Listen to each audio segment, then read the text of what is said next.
Two of the West's most formidable squads going at it here. You know, B.A., looking to prove who is the one to beat in their conference. You love this elite level of competition. This is a chance to show who is the best in the West. Here are the starters for Oklahoma City. Some serious height in the middle. Holmgren, the 4, Hartenstein, the 5.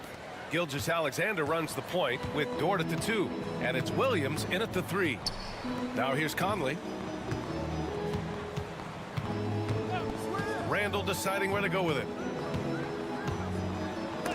Here's the teardrop. Oh, it's blocked by Gilgeous-Alexander. Here's Williams. He's in his comfort zone. 2 for 2 to start this one. We talk about Williams' versatility as a scorer. He can get his points from just about any spot on the floor. Clark, with Minnesota being a major player in the West now, Wolves Nation is howling. Howling and growling, B.A. That's the name of their fan base. And yeah, they're excited. And for good reason. Not only is this team competitive, but they can be downright dominant at times, especially at the defensive end of the floor. Easy group to cheer for. Now here's Williams. He's got 5. Back to Holmgren. Over Conley, and Holmgren with the basket on the assist from Williams.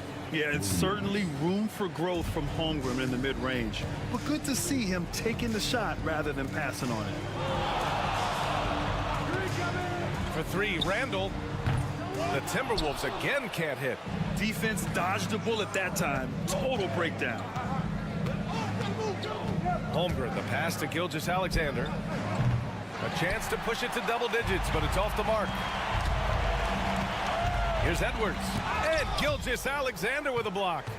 Read the eyes of the ball handler, and Gilgeous-Alexander able to get a hand up in time. Hey, if you can't block it, sending him to the line can be the next best thing. Yeah, exactly. Prevent the layup, give them a little bump, and then maybe they'll think twice about coming into the lane next time. And if they don't think about it, at least they might be distracted by your presence. And something that makes SGA so dangerous on offense, his elite drive and kick ability. Yeah, you have to load towards him when he comes off a high pick. He just draws so much attention and can find another cutter or spot-up shooter. He has so much gravity to his game. You know, using his size advantage there to rip down that board in traffic. Dort against McDaniels. The shot by Dort, no good. It's Edwards on the wing. 1:33 left in the first quarter here. Minnesota again missing. Here's Oklahoma City now. 9 points in a row, a good run going. Tries a 9-footer, counted. All 3 of his attempts have gone in. They've shown so much energy right from the start, particularly on the offensive end. Tell you what, forget about easing into the game. They came out with guns blazing.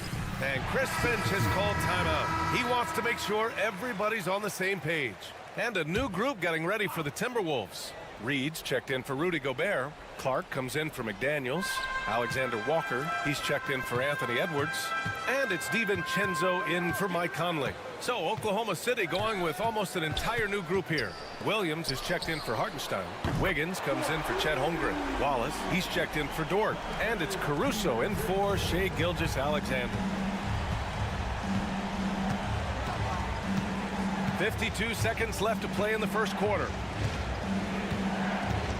Williams on the wing. Pass to Caruso.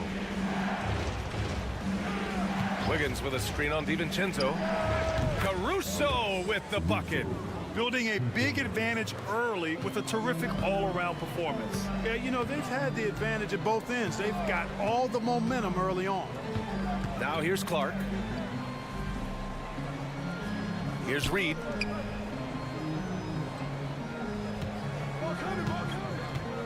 Just 5 to shoot. Over Williams. Bounces high off the rim and drops. And you got to defend better than that. I mean, that's a good look for him. And you do not want to let him get going early because that can get you cooked. Outside, Williams. Pass to Williams. From downtown. No good. And so it's the Oklahoma City Thunder with a 9-point cushion at the end of the quarter. Defense is setting the tone. More.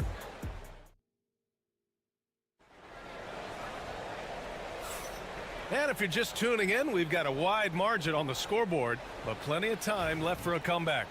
And for the Thunder guys, what jumps out to you stat-wise? They're off to a rock-solid start. They brought a well-thought-out plan into this one. Yeah, you know what? Makes it really easy for the coaching staff in that case. No adjustments needed. Just keep on keeping on. Anthony Edwards out there with Dante DiVincenzo. Then it's Miller. Then there's Naz Reid. And it's Alexander Walker in at the 3. So that's the lineup for Minnesota. Well, Grant, with players getting bigger and more athletic, do you support moving the restricted area out? Yeah, B.A., I would. We've seen a lot of injuries when defenders slide underneath elevated players on the drive. So cutting down that risk makes a lot of sense. Minot's checked in for Minnesota. Probably should have scored there. He usually does. Here's Edwards. Gets the 14-footer to fall. And with the way he can rise, Edwards able to get that shot off anytime. Gilgeous-Alexander against DiVincenzo. Caruso with the bucket. His playmaking is something to watch. Threading that pass right in there. Timberwolves trail by 8. Outside, DiVincenzo. Pass to Alexander Walker.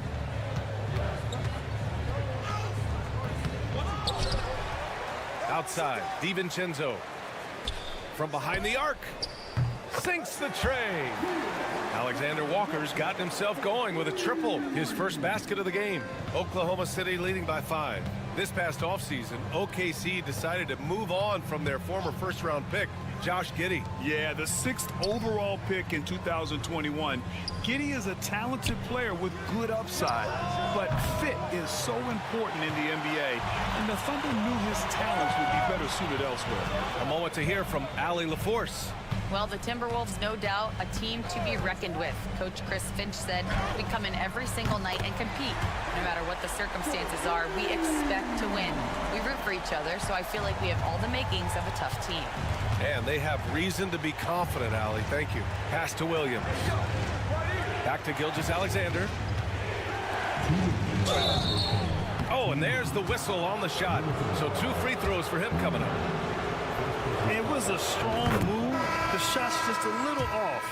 Boy, with all the contact he drew there, that would have been a heck of a bucket. He nearly got it to go. And Minnesota will go for a different look here. Gobert's checked in for Reed. Julius Randle comes in for Minot. McDaniels is checked in for Alexander Walker. And Conley subbed in for DiVincenzo. Hartenstein, he's checked in for Williams. Edwards for 3. Edwards on target. The execution has been better lately, but do they have enough energy to pull it off? This game was in danger of getting away from them. They've made a nice push to keep it close. Toward outside. Williams from long range. Here's Hartenstein. And that's good. His first bucket of the game. Offensive rebounding is all about wanting it. Fantastic effort there, leading to second chance points. Conley finds McDaniels. Here's Gobert. 1:09 left to play in the second quarter. And Conley gets it to go. The assist by Gobert. a versatile shooter like Conley can make the mid-range work for him, even if it's not his best shot. Gilgeous-Alexander from outside. A big triple. Gilgeous-Alexander. He does not lack for confidence, and he shouldn't. I mean, this guy's a dangerous scorer. Randall outside. Back to Conley. Oklahoma City grabs a miss. They've led by as many as 11. Here's Gilgeous-Alexander. SGA working through contact inside. Yeah, and Gilgeous-Alexander is a fighter, someone that challenges the defense and bullies his way through contact. 8-second difference between the shot clock and game clock. Dort against Edwards. Over Dort. And Minnesota again with a bucket. So it's Oklahoma City now. They lead by 4. Now Gilgeous-Alexander. He's got 7. Hartenstein with a screen on Conley. Gilgeous-Alexander passes to Hartenstein. And Hartenstein slams it in. Woo!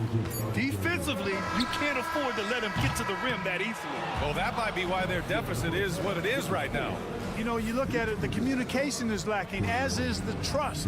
They can ill afford those types of breakdowns. It won't work. You can't win with those kind of breakdowns. And so it's Oklahoma City with a 6-point lead at the close of the quarter. Great shot selection right now, keeping the game simple and getting high percentage looks. And more NBA action on 2K Sport.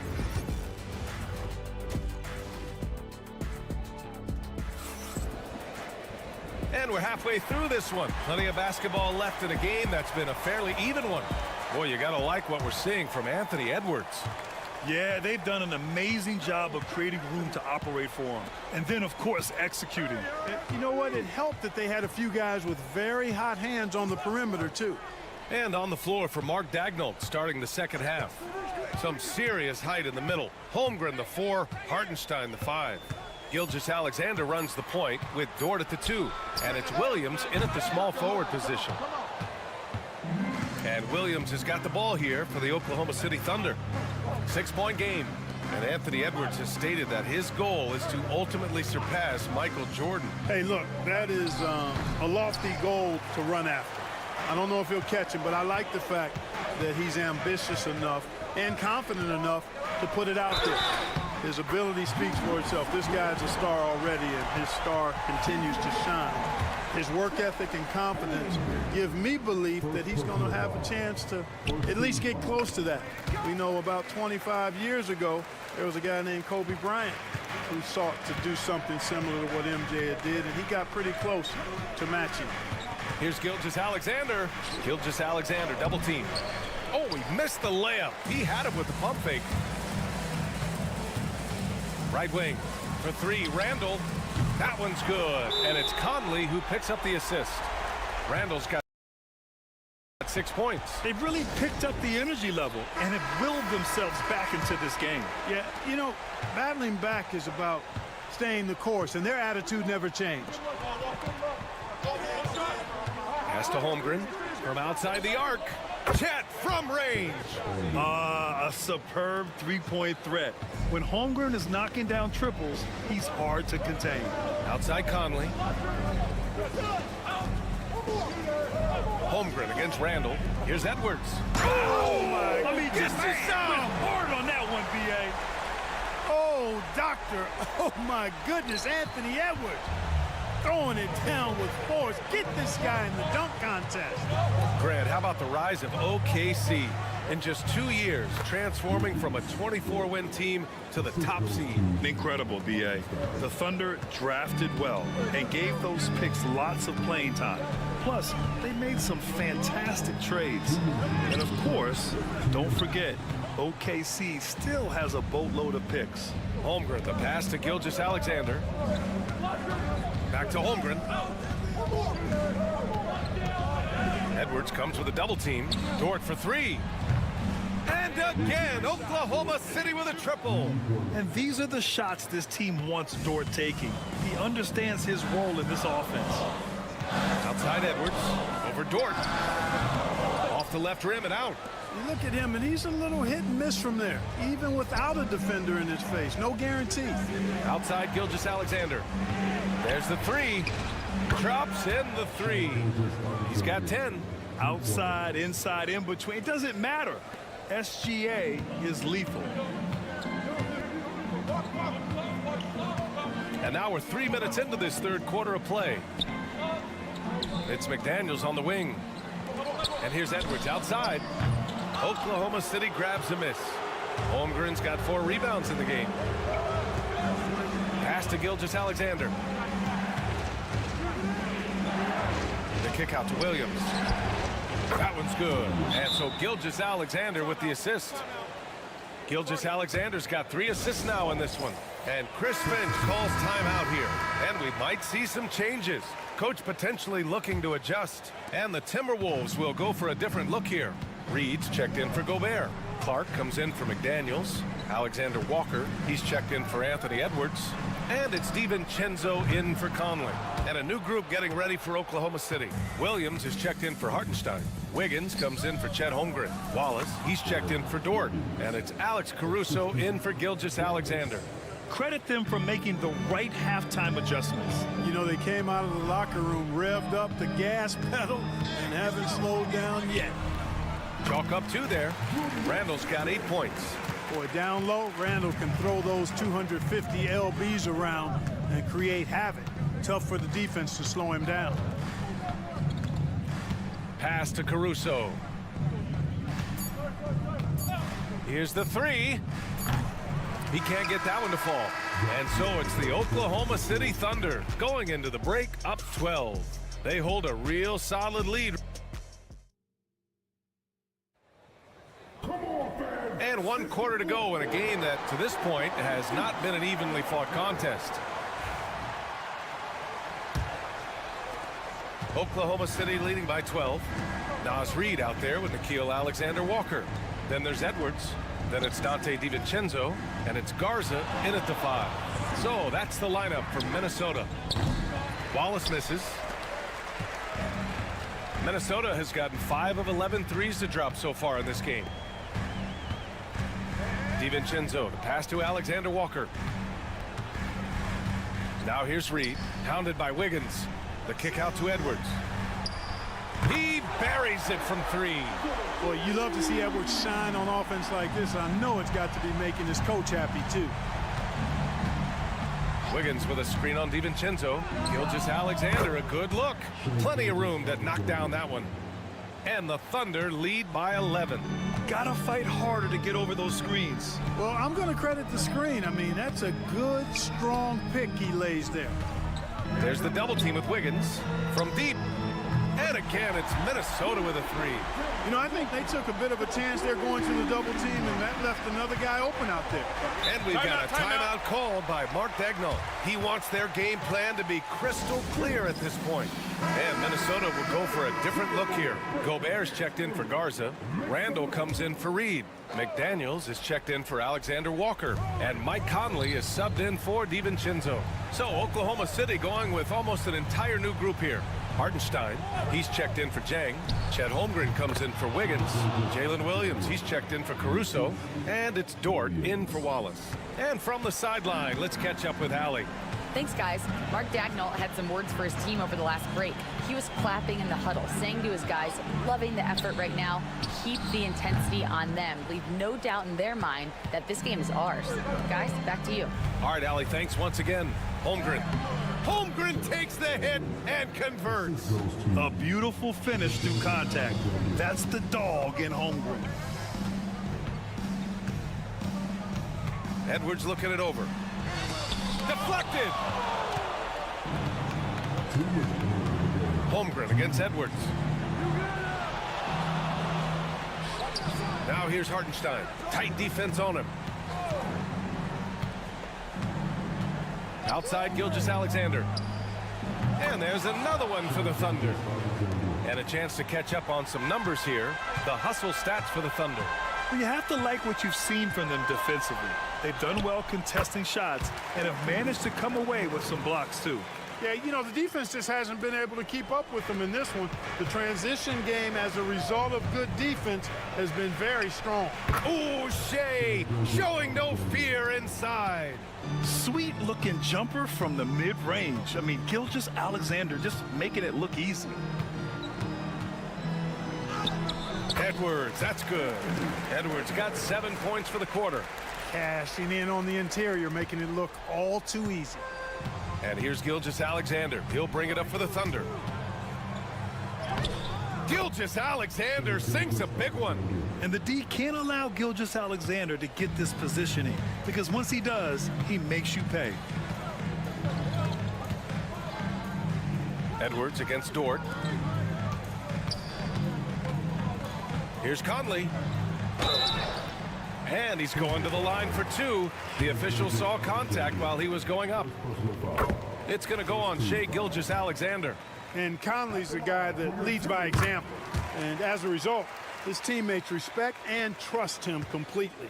And Grant, the success of teams like the Timberwolves showing that size still matters. Yeah, in this pace and space era, that may have come into question just a bit, but size and skill combined has always been your best bet at winning. Stepping up and nailing an important shot to put this away. And, you know, this run shows what kind of attitude this team has. I mean, the win is there. Go get it. Down low. Book it. And it's Randall with the assist. Unselfish, good vision. Nice dime by Julius. And they've been moving the ball really well tonight. Good things come to those who take good shots.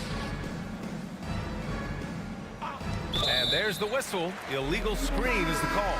One of the trickier plays to judge, but it would be hard to argue against the call. Yeah, you know, the officials aren't nearly as lenient as they used to be on that call. As a matter of fact, I know I got away with a lot of those in my playing days, but that was 40 years ago. And here's Clark for three. From beyond the arc and then some.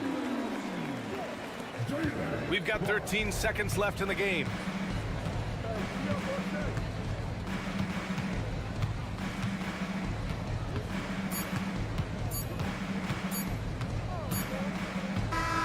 And so Oklahoma City takes this one, and by a big margin. It ends up being a fairly easy road win. Those are so hard to come by. It's never easy to take a game.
And great guards going head-to-head in this one. Brent, what will you keep your eye on in that matchup? Well, Kevin, you're pointing out the guard play, so this is when they have a chance to go one-on-one. Which of these tandems can stand out against the other? Tons of pick and roll, tons of creativity, and we'll see which of these guys can pair off tonight to win this contest. Here are the starters for Los Angeles. We'll see Powell and Leonard playing the forward spots. Harden out there with Chris Dunn. And it's Zubats in at the 5 down low. Now here's Zubats. Back to Leonard. And it's Leonard with the jam. And Leonard makes it look easy. Incredible at getting inside and just finishing with physicality. Here's Morant. Pass to Bane. Jackson setting the pick here for Bane. Drills the three-pointer. And that's exactly what he's looking for, draining the triple. And here's Dunn. He'll bring it up for Los Angeles. It's a three-point game.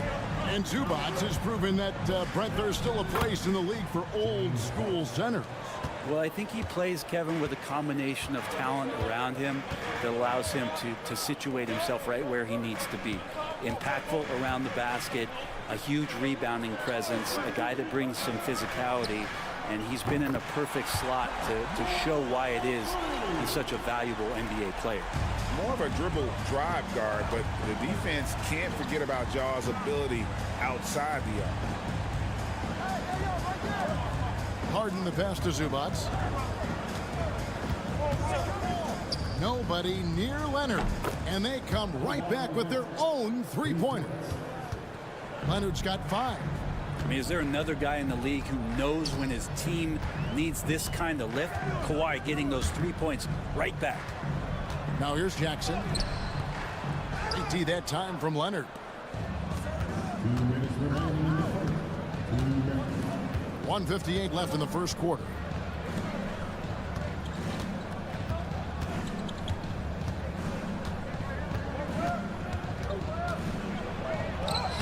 Down it goes for his 3rd basket in as many tries. Kawhi like a robot out there just shrugging off the contact. Beep, boop, pop, pop. And while we've got a moment, let's send it over to our terrific reporter, David Aldridge. David? Hey, Kevin, I was able to talk with Memphis' head coach. Now, he couldn't have been more complimentary about Kawhi Leonard. After some injury issues, he's now back to being the best guy on the floor most of the time. Coach said slowing him down is like trying to hold back an avalanche with a shovel. Kevin? Thank you, David. Here's Dunn, following the score by Memphis. Leonard on the wing. Ja Morant grabs the rebound. Memphis has gone 2 of 2 from three-point range here in the first quarter. Got that bucket in no time at all. It's like reading a picture book for Morant. He makes it look insanely easy. Harden outside. Pass to Leonard. There's 48 seconds left here in the opening quarter. Over Jackson. And good. And it takes a nice bounce off the right iron and down. He's got 9. Kawhi, such a threat from the mid-range. As soon as he gets to that area, it's all systems go. Down against Bane. Now here's Morant. He's guarded closely. Dunn kicks to Harden. Again, the Clippers. And that's Harden. He can beat you equally off the dribble or off the catch. Morant against Harden. Now here's Morant. Defense is right there. And he gets the whistle for the 3-second call. Substitution on the court.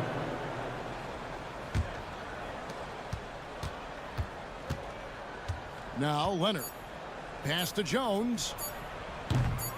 Here's Zubats. And he drains the 3, but let's see, they may need to review it. I'm not sure the ball was out of his hand in time. And indeed, they're going to look at the previous play is under the buzzer. Yeah, and at this point in the game, you know, some might say, hey, can't we just skip the replay this time around? But you just never know.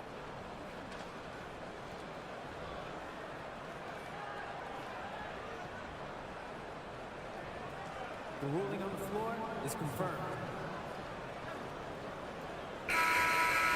And it looks like they got it right this time. No basket. The clock had expired while the ball was still in his hand. Yeah, and even if they don't show it, I know the refs are proud of themselves after a replay proves them right. They're like, see, we had it right all along. So good call, fellas. It's a tie game in Memphis. And we'll get things started in the second quarter when we return.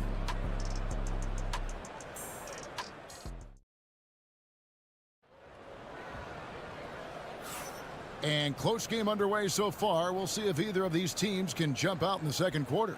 And for Memphis, guys, what jumps out to you stat-wise? Coming in hot. They were sharp from the perimeter right out of the gate. They just couldn't seem to know what it was that they needed to do and how to stick them from outside. The defense pretty lost. We've got Santi Aldama. Brandon Clark is out there with Jaren Jackson. Then it's Luke Kennard. And it's Pippen in at the point. That's the group for Memphis to kick off the second quarter. Shot clock at 2. Ben Simmons gets the bucket.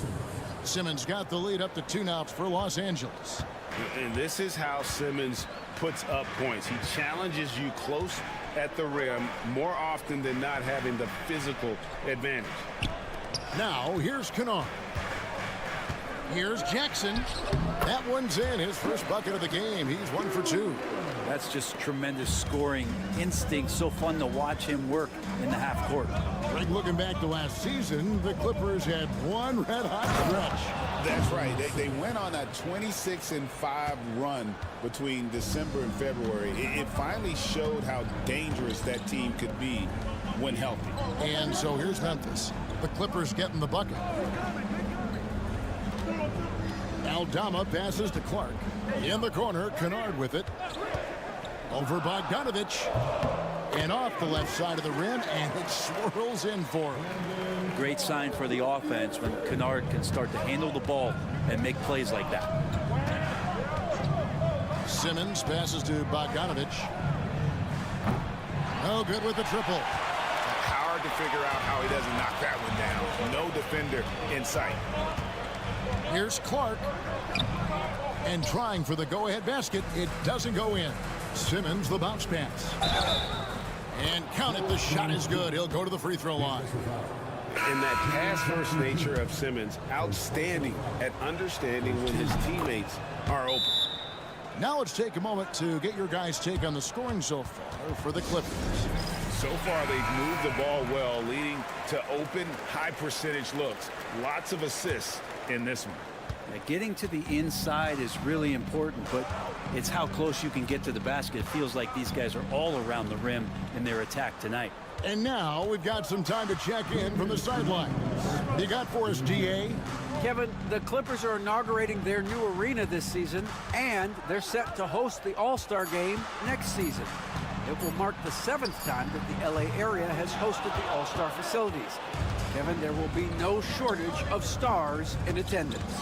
That's always the way it is in LA. You're so right, David. It ought to be quite a spectacle. Now, here is Harden after the miss from Desmond Bane. Well, they shouldn't be giving that shot to anyone, but they certainly shouldn't be giving it to him. That's a big break for the defense.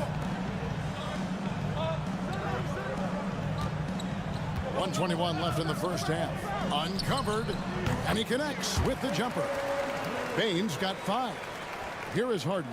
And every year, and Greg, we agree, Bane seems to get better and better as a playmaker. Doesn't overdo anything with his passing. Looks more and more comfortable creating off the driving kick. He's become a large part of this offensive engine. And you know, he's so good coming off the pick and roll, but what do you have to take away? There's so many ways Leonard can hurt you offensively. Pass to Jackson. Good, and a nice assist from Morant. Jackson's got 4 points now in the quarter. The Clippers have gone 4 of 6 from the field here in the second. Harden the pass to Dunn.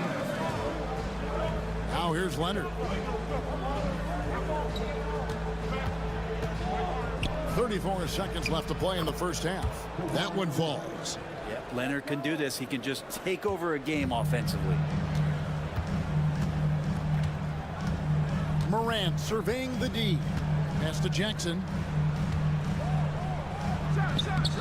And he tries off the glass, but it's no good. Los Angeles leading by 3. Jones kicks to Leonard. Leonard dunks it down with force. I love the aggressiveness. He's been on fire the entire first half and continues to strike while the iron's hot. Here's Morant, and finished off by Morant. Oh, an aggressive move and fantastic finish. Trying to send a message with that slam, I think. So that'll be it for the first half. Fairly even battle underway in this one. Clippers lead by 3. It's time now to go courtside as we send you up. Thank you, David, and we'll be right back after halftime to start the third quarter. See you in just a bit.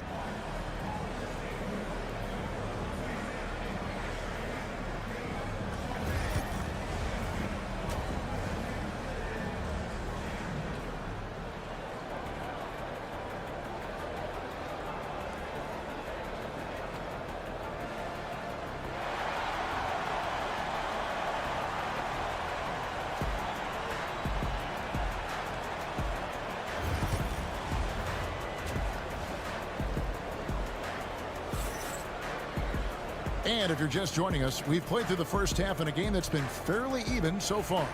Kawhi Leonard really has his fingerprints all over this one. Yeah, and early on, he has been feasting in the paint, and you have to think they're going to keep feeding the big fella. Oh, man, pouring it on right now, and why wouldn't you? Checking out the group for Tyronn Lue to start the second half. We'll see Powell and Leonard play in the forward spots. Dunn is out there with Harden, and it's Zubac in at the 5. Out of bounds, the Clippers take possession. We know the 90s were a different era, Greg. Either win the game or win the fight. Remember that? Do you miss that physicality? Well, I will say, Kevin, it made for some great stories, but I don't think we're missing much without all the extracurriculars. And I think we have a beautiful game. Doesn't get any easier for Zubac. He'll take those anytime he gets it. Outside, Payne. And here is Wells. Jackson kicks to Bain. Morant against Harden. Clock is at 3. And the agility, the hops, Morant just explodes off the floor. Second half of basketball, just over a minute played so far. Greg, with how explosive John Morant is, he has certainly taken his fair share of awkward falls. And that's what worries you with guys like that. He's already had a number of injuries in his young career, but we all just want to see him at full health. Now a timeout called by Memphis. You have to like what we're seeing so far from Kawhi Leonard. And he just keeps hitting shot after shot. They need to design a way to deny him the basketball. Make someone else beat you. On defense, the Clippers. They lead by 8. That's the biggest of the game. Here's Morant. The shot from the low post is good. Morant's got 4 points this quarter. And no problem for Morant that close to the hoop. Once he gets inside, he makes it look easy. Harden finds Powell. Back to Harden. Here's Leonard. Here's Zubac. And the dunk by Zubac. That's what Zubac is here for, making plays in the trenches. Here's Heaney. And down it goes, jamming that one home. Ooh, a little extra on that one. He does. He doesn't usually finish soft either. Obviously, he can when necessary, but not that time. Flames it. Kawhi. Kaboom. And how aggressive has he been on the offensive end? Over half the team's points have been his. Pass to Wells. Back to Morant.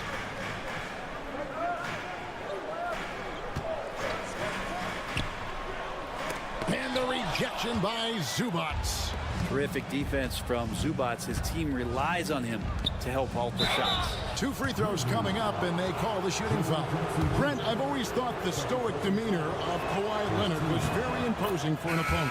Well, there's just no rattling, right, Kevin? How many times have you seen Kawhi Leonard get outside of himself, react to a call, become emotional? Now, as a teammate, you have to have an understanding that he might not motivate you in that way, but certainly as an opponent, it's intimidating. I remember playing against John Stockton and Karl Malone much in the same way.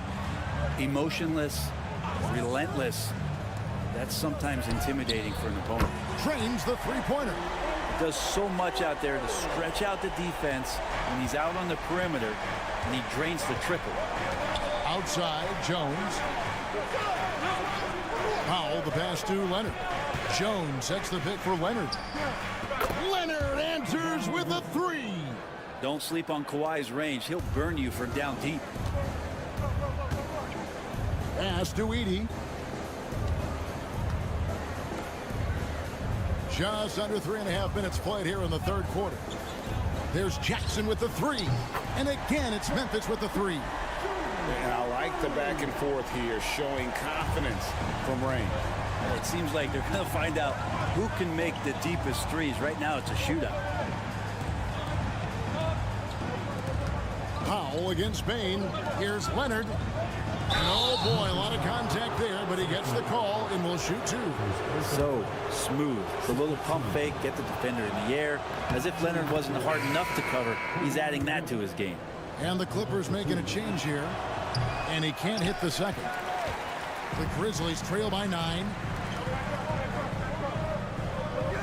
And it's Pippen in the corner. Wells dishes to Jackson.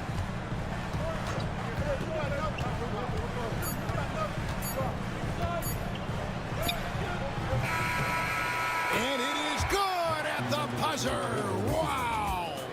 One eye on the rim, one eye on the clock. Nice job. Yeah, it's almost like he's playing with... Kawhi Leonard has been on display for Los Angeles. We witnessed him delivering a series of three-pointers as he notched 3 total in the quarter. We'll take a quick break and then back to the action here. And with 3 quarters behind us, let's see what this fourth period holds in store for us. Desmond Bain out there with Pippen. Then it's Brandon Clark. Then it's Santi Aldama. And it's Wells in at the small forward. That's the lineup out there for the Grizzlies. And here's Dunn. He'll bring it up for the Los Angeles Clippers. Pass to Leonard.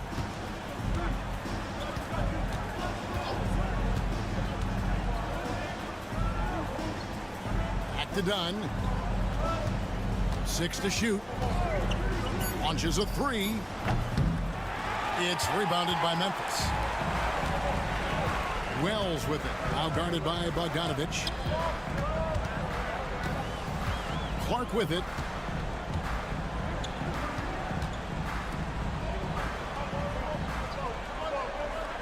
Pass to Bain. And he gets the whistle. 2 free throws coming up. It's an odd stat, but what I'm going to throw out there anyway. The Memphis Grizzlies set an NBA record last season for players used in a season. Kevin, this isn't football, right? They had 33 different guys suited up last season. That tells you how difficult it was. Constant change, hard to build chemistry, and let's face it, hard to win games. And Kawhi is certainly one of the strongest players in the league at that position, just doing damage. And a lot of contact on that one, so he'll shoot 2 here. It's on Kawhi Leonard. And guys, let's get your take on the scoring breakdown so far for the Clippers. I'm in love with how they're moving the basketball all game long, and also their ability to move without the ball. That style just makes it so difficult to defend. But they've also put an emphasis on driving inside in this game. The defense hasn't been able to stop them from finding those gaps. Powell, that's good. Now wasting no time to let that one rip. The Grizzlies trail by 9. Inside, it's tipped. Tries to keep it alive. And so it looks like the Grizzlies will retain possession here. Great energy on the deflection and a good job disrupting their offense. Yeah, appreciate the work right now on the defensive end. Here's Morant. And Morant throws it down. We all know Ja's capability to fill it up, and he is showing it here tonight. Jackson against Leonard. And 2 free throws coming up. Unable to get that one to go with all the contact. That's on Jaren Jackson. He hits the first one, and that stretches their lead to 8. So he gets them both, and it's a 9-point ball game. just think of how much of a difference Kawhi Leonard is for this team. When he's healthy, he is an absolute force. Time now to turn to our sideline reporter, David Aldridge. David. Thanks, Kevin. Well, Memphis's head coach had some words for the team during the break. Now, he talked about keeping confidence. He said, this game is close, but we know we're the better team. Now it's time to go out there and prove it. See if they can come back in this one, guys. Thank you, David. Unloads from 13. And the shot is good, dropping in off the front of the rim. Leonard's got 18 points now here in the second half. Morant against Harden, and finished off by Morant. Yeah, I'm amazed at Morant's ability to take contact and still stay in full control. Leonard, the pass to Zubac. Back to Leonard. Zubac, a screen on Jackson. Lobs it up for Zubac. Hammers the alley-oop through. Wow. Zubac way up. The Grizzlies trail by 9. Around 3 minutes gone here in the fourth quarter. The three from Morant. Through the net again. He's done that 10 times tonight, and he's only needed 11 shots to get there.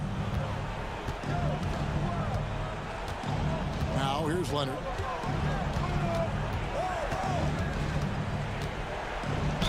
And he's fouled pretty hard on that shot, but he's got the chance to pick up the points at the line. You can't be reckless guarding Kawhi Leonard. He feels out defenders so well and exploits them when they overcommit.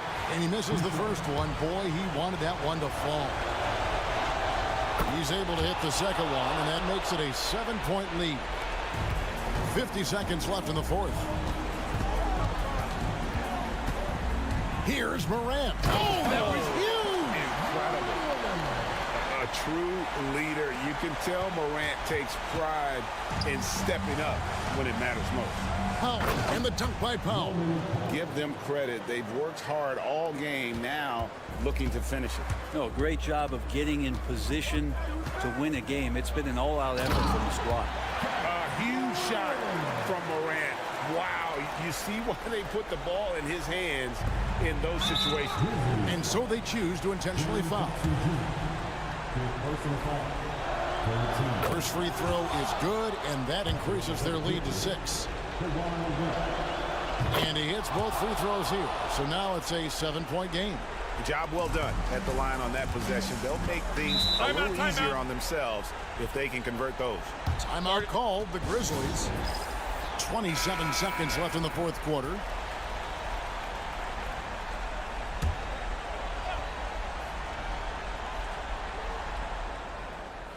Powell with the steal. And pushing it up. Here's Los Angeles.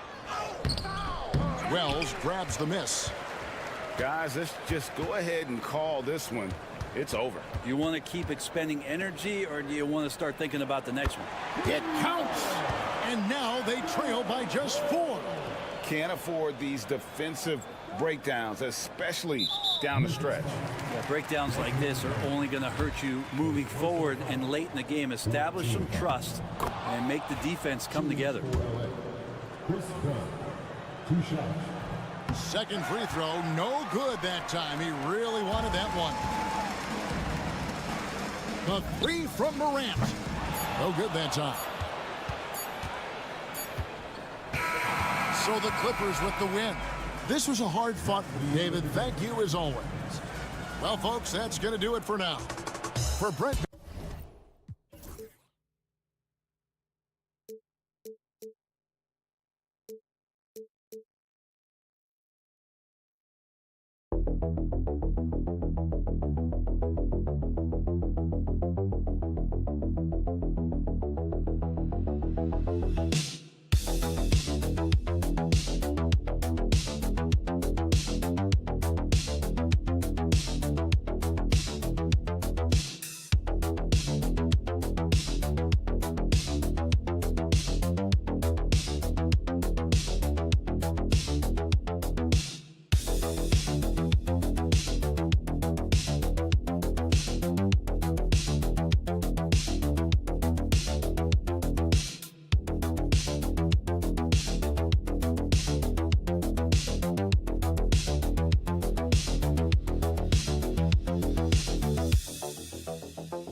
And look, there's two hallmarks of great defensive teams. Obviously effort, you can't do anything without it, but also communication. The best defensive teams communicate well, and it's what connects all five guys on the floor. And a wise coach once said, defense wins championships. I would say defense and offense win championships. You need both. Now let's take a look at Phoenix's opening lineup. Booker and Beal are the talented backcourt. Kevin Durant is out there with Nick Richards. And it's Dunn in at the three, the small forward. Now here's Conley. Edwards fires from way outside. An absolute bomb from three-point range. Well, look, Edwards plays with a lot of confidence, which makes him deadly off the catch. And Stan, while Edwards has pushed back, it hasn't stopped others from comparing him to his airness, Michael Jordan. And that talk is more about how his game reminds one of MJ and less about greatness. Edwards' career is just getting started. Now here's Conley. And he can't answer back. The three-pointer offline. McDaniels against Durant. And Durant with the big finish. And when Durant is clear for takeoff, no hesitation. Conley passes to Edwards. Outside McDaniels. Fires for three. It's hauled in by the Suns. Time now to hear from our reporter, Allie LaForce. I caught up with Coach Chris Finch. I asked him about the many difficulties that Kevin Durant presents to a defense, and Coach said with most guys, you can force them left or right or send help. With Kevin, he can always shoot over the top of you. Sometimes you feel helpless in that regard. Not a lot of solutions for a 7-foot sharpshooter, guys. Okay, good stuff. Thank you, Allie. Now here's Beal over Edwards. Beal gets the bucket. A high-powered offensive talent. It's like these contested shots simply don't bother Beal as much as other players. Outside Edwards, looking to win the run. So it'll be 2 free throws. He was fouled in the act of shooting. I like that. I mean, some physical play inside. He's not about to give up any easy baskets. Well, we know Edwards has an outstanding skill set, but what makes him truly special is his competitive will and ability to handle high-pressure moments. O'Neal, he's checked in for Dunn. Now here's Beal. A minute 53 left in the first quarter here. I like when Beal looks to score inside because it forces the D to get physical with him. These are his first free throws of the game. Free throw drops for Beal. And Beal drops them both. The Timberwolves have gone 1 for 3 so far. Here in the first, just under 2.5 minutes played so far. And Conley gets it to go. The assist by Gobert. And not just a jump shooter, Conley is also adept at finding real estate close to the rim. Outside Durant. Beal against Edwards. That one's good for 2. Beal's got 6. Making a statement here early, going right to the rack. I love it. Yeah, at this stage of the game, you want to be aggressive and get the other guys on their heels. Now here's Conley. Edwards for 3. Pure from 3-point range. Give him 8 points now. Well, it doesn't matter where he is on the court. If Edwards likes a look, he's going to take it. Richards, the pass to O'Neal. Conley against Booker. And that's good. His first bucket of the game. And you like the balance here, not just falling in love with the 3-ball. First quarter of action, just under 3.5 minutes played. Randall, good. Yeah, a shot that Randall has added to his repertoire. Shooting the 3 with confidence now. Beal surveying the D. Outside for Booker.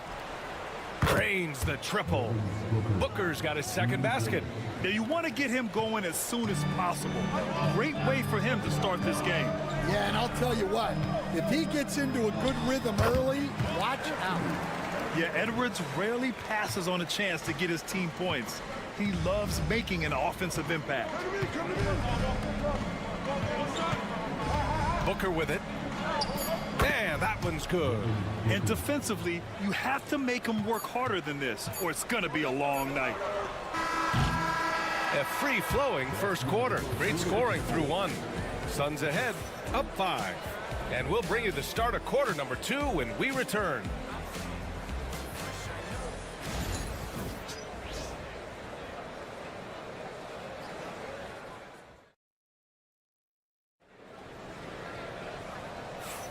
And for those of you just tuning in, second quarter action is where we are.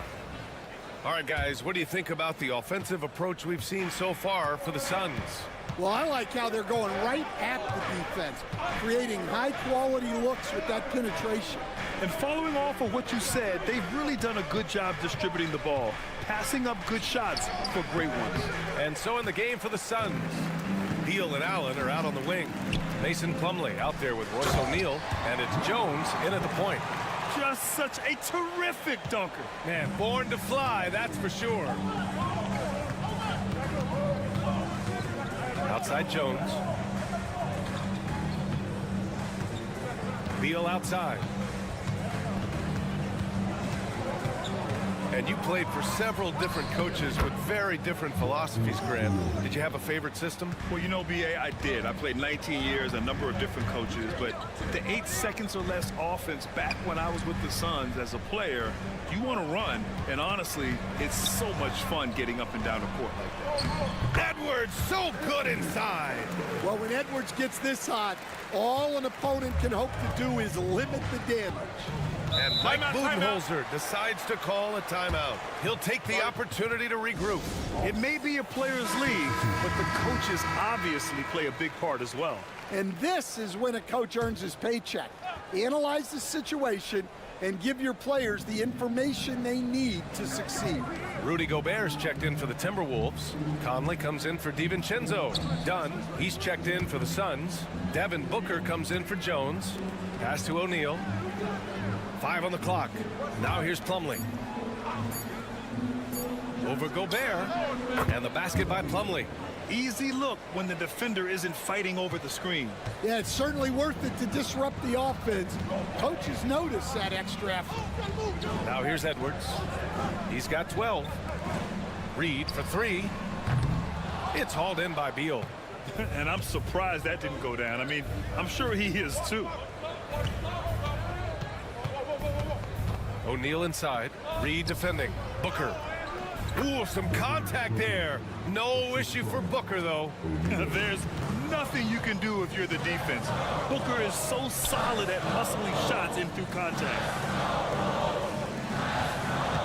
Here's Edwards. And that one drops for him. Edwards gotten 4 this quarter.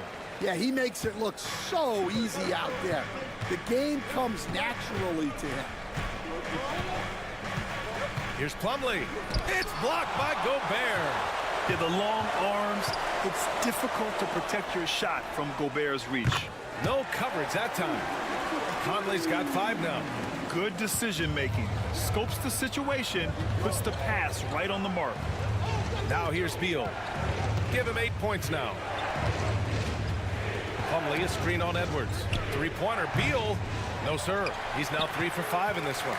Tried to come right back at him with the 3. Not that time. Conley looking for an opening. Pass to Edwards. Shoots over Beal. Outside, Alexander Walker. And another 3 for Minnesota. A nice dish by Gobert. With his height, he can see over the whole defense. Booker, the pass to Dunn. Now O'Neal. And a little under 3.5 minutes elapsed here in the second quarter. Screen by O'Neal. A nice shot by Booker. He's got 11. Their guards have carried the offensive load. With the way they perform, they've got the green light to shoot whenever there's an opening. Edwards making it look so easy from deep. These teams have really gone back and forth. Yeah, 5 lead changes already. This one's going to be a battle for sure. Out to Beal. The 3. Alexander Walker grabs the board. Pass to Edwards. From deep 3-point range. Oh, it would have counted had it fallen, but it is offline. And so a close game as we wrap up the appreciate it, Allie. And we'll be coming right back after this break, ready for the third quarter.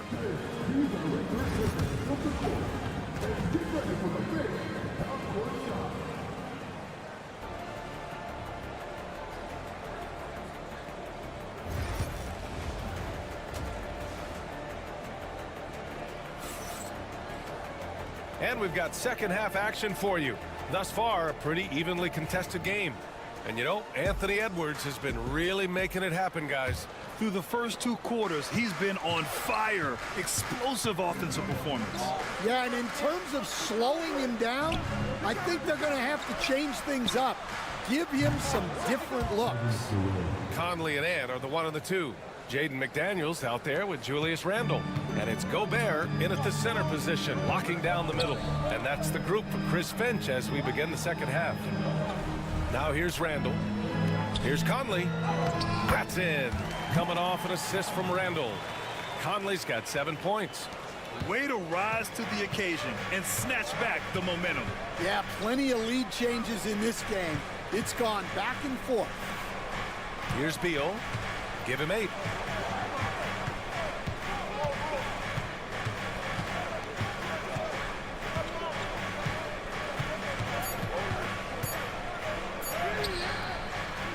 The shot no good. Some solid defense from Edwards. Minnesota's got 6 of 11 threes to go in this game.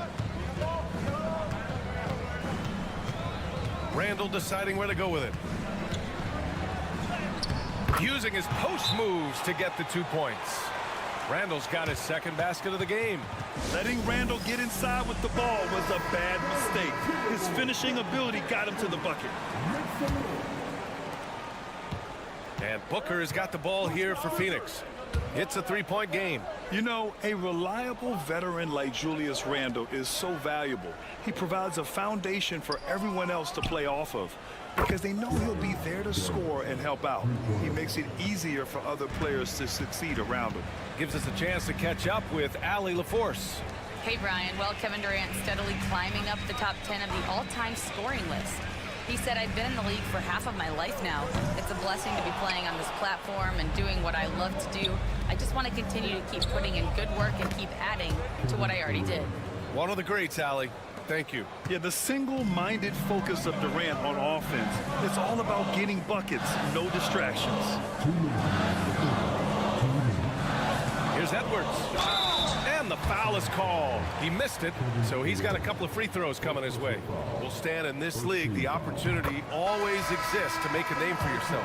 It certainly does, Brian. And guys that maybe haven't gotten their opportunity, if they're ready when they get it, then they're going to burst onto the scene, and they'll no longer be under the radar guys. Look at a guy like Jalen Brunson, second-round pick. Bench guy in Dallas for a long time, and then now an all-star. Now here's Gobert. No points yet. Gobert with a screen on Beal. Conley. The Timberwolves again can't hit. The Suns have gone 3 of 5 from the field in this third quarter. And Beal with the basket on the assist by Durant. And the Suns lead by 2. His position might be shooting guard, but Beal has no problems taking it inside. Here's Edwards, plenty of space. The Suns clear it. Well, you couldn't ask for a better look. That's one he's got to knock down. Outside Booker. Pass to O'Neal. Now Durant. There's 57 seconds left in the third quarter.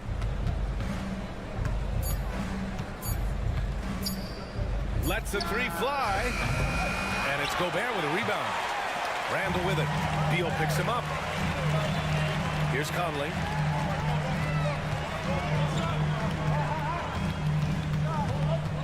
And he was camped in the lane there. He gets a 3-second call.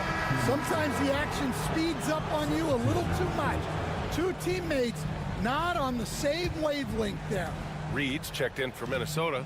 DiVincenzo comes in for Anthony Edwards. And a change for the Suns. Allen's checked in. Now here's Booker. 11 points in the game. And that one good. Booker's got 13. Yeah, Booker sees how they're defending him and just takes what's fair. Outside, Alexander Walker. Pass to Reed. Now here's Conley. He's got 7. Randall outside. Yes, great play by Conley to set it up. Conley's got 4 assists in the game. It's still anybody's game as we reach the end of 3. The Suns on top, up by 1. And now we have a moment to reveal our State Farm assist of the game. Talk about painting a magnificent picture with that dime. Just a great decision and a perfect delivery. Wow, that was an absolute masterpiece of an assist. He knew exactly when to deliver the ball, and it made for a beautiful score. And it's been a very competitive game so far as we get rolling here in quarter number 4. On the court for the Suns, getting the fourth quarter going. They've got Tyus Jones. Royce O'Neal is out there with Mason Plumlee. Then there's Devin Booker, and it's Dunn in at the small forward position. Here's Booker. Oh, Booker's shot goes despite the contact. If there's anything Booker can't do on a basketball court, I want to know all about it because tonight he's doing it all. Outside Edwards. Over Booker. And all around the rim that time before dropping. Edwards has got 5 points now this quarter. And this is just typical of him. Always making an impact at crucial moments in the game. Well, you know this is when they lean on him, and he delivers with a much-needed score. And it's good. 2 points. There's something that is great about Booker. He doesn't take all outside shots. I mean, Devin can score it inside, too. And Chris Finch has called timeout. He clearly wants to talk it over and make sure everyone is focused. And a new group getting ready for the Timberwolves. Rudy Gobert's checked in for Reed. Randall comes in for Minot. McDaniels is checked in for Clark. And Conley subbed in for DiVincenzo. Let's check in with our reporter, Allie LaForce. Over that last break, I got a chance to hear what Chris Finch said to the team. Confidence is what he's asking for right now. He said, quote, when it's close, we have to keep believing in ourselves. And if we don't think we can pull it out, we've already lost. So some strong words from coach in the huddle. Back to you, Brian. Appreciate the report, Allie. Durant with the bucket. Well, we talk about ice in his veins a lot, but this guy personifies that. What a clutch shot. Inside, Edwards. Got it. Good job in the low post. Edwards has got 26 points. Well, look, it's tough to keep Edwards out of the lane and tough to stop him once he's in there. Back to Booker. Oh, you can't let Booker get that close. Huge, man. I mean, the defense knows what Booker is capable of, but cannot get a stop. Here's Edwards. There's the block. And they get it back. And it's going to be a 3-second call.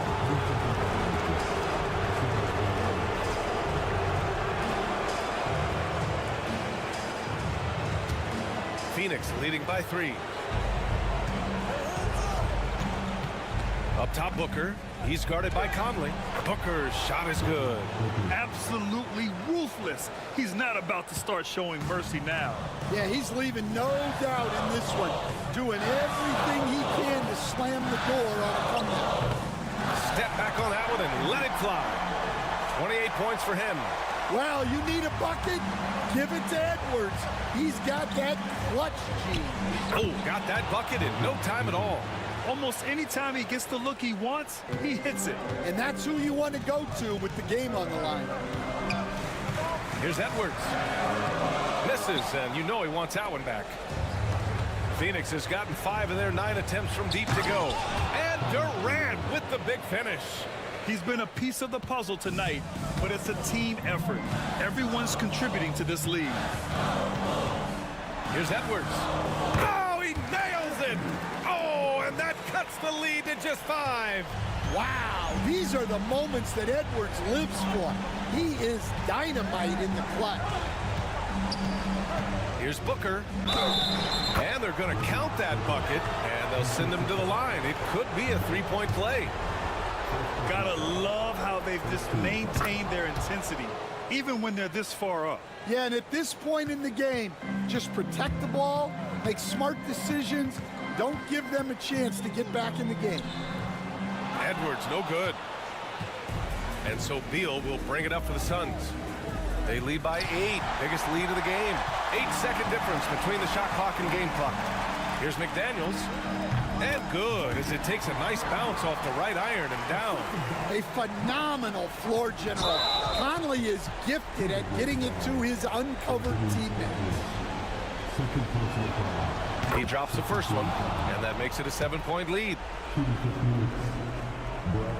So he gets them both, and it's an 8-point ball game. And here's Minnesota now. Edwards finds Randall. Pulls it. And Edwards with the basket on the assist by McDaniels. Edwards got 32 points in the game. And now we've got an intentional foul.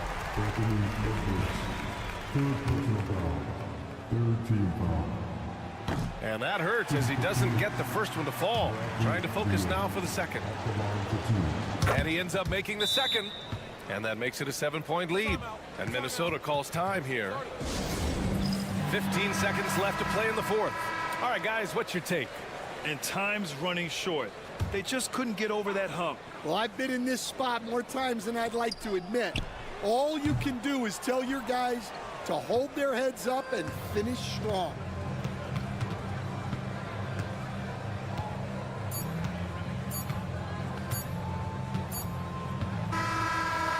the Suns win it. This was a hard... All right, Allie, thank you. Thank you for joining us. That'll do it for now.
Lopsided matchup tonight in some regards, but everyone loves an underdog.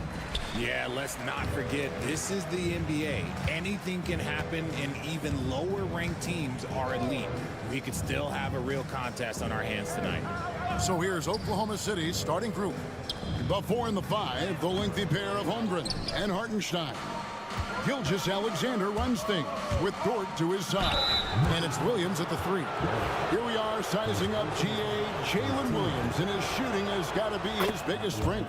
Absolutely. He's great at spacing the floor for his teammates with his catch and shoot abilities, but he's equally gifted shooting off the dribble.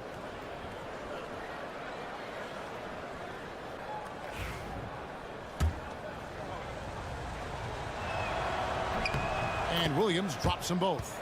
And you look at the Grizzlies' defense the last few years, RJ extremely disruptive.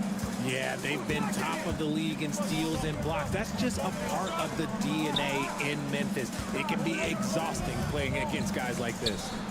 Now here's Jackson. Good D by Holmgren.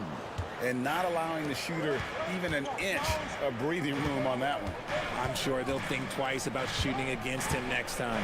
Gilgeous-Alexander lays it up off the glass. And good work inside. SGA will make more room for himself on the perimeter when he can be effective down low. Morant against Gilgeous-Alexander. We've played just over a minute here in the first. Down low. And it's blocked. They push it up 4 on 3. Here's Williams. And Bain pulls it down. And you got to give credit to the D for never giving up on the play and doing just enough to bother him at the rim. Wells' shot is good. And he likes to get in a rhythm early. Nice triple. And let's head over to the sideline and catch up with David Aldridge. Hey, Kevin, I was able to talk with Memphis' head coach. We talked about the matchup problems that Chet Holmgren presents. He said defensively, Chet can warp the inside of the paint. And at the other end, he's going to drag his matchup out to the three-point line. That's what makes this 7-footer such a special player. Guys? All right, thank you, David. Thunder have gone 2 of 3 here to start out the game. Holmgren sets the screen for Williams. And again, Oklahoma City with the triple.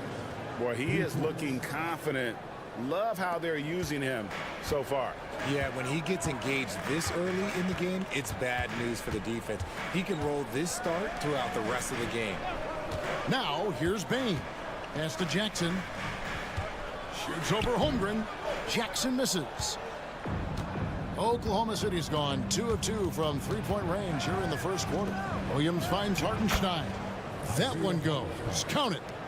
And once he got to the 10, I think he was surprised to find himself that wide open. Timeout. Easy possessions like that literally are just a gift. You just dream of them. You'll gladly take those. Some changes for Memphis. Clark comes in for Jackson. And Santi Aldama is subbed in for Wells. And Oklahoma City also making a switch. Cason Wallace. He's checked in for Gilgeous-Alexander. Now here's Morant. The kick out to Bain. There's a screen by Aldama. Gets it to fall. The bucket from Bain. And we talk about the importance of versatility. He's really got it all on the offensive end. Even dating back to his high school days, Desmond Bain was overlooked as a prospect. Yeah, he wasn't even ranked by any major recruiting services. That just lets you know that the scouts don't always get it right. Then he fell to the 30th pick in the 2020 draft. He's made a lot of teams regret passing on him. Tough task trying to corral Clark there, especially when he's looking to score. First trip to the free throw line for him in this one. And the Grizzlies with some changes. Jackson, he's checked in for Edey. And Pippen subbed in for Morant. The Thunder also changing it up. Williams, he's checked in for Hartenstein. Wiggins comes in for Holmgren. And it's Alex Caruso in for Dort. Now here's Wiggins. Here's Caruso.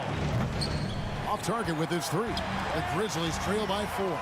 6 seconds separating the shot and game clocks. Right wing. Back to Pippen. Pass to Bane. No good from outside.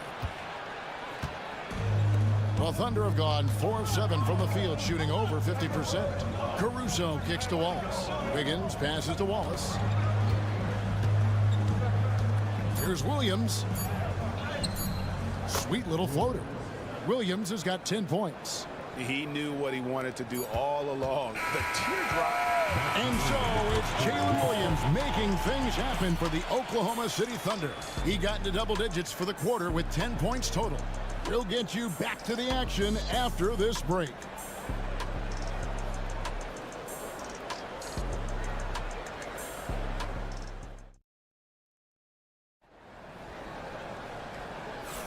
And hope you've enjoyed the broadcast so far. Halfway through the first half in this one.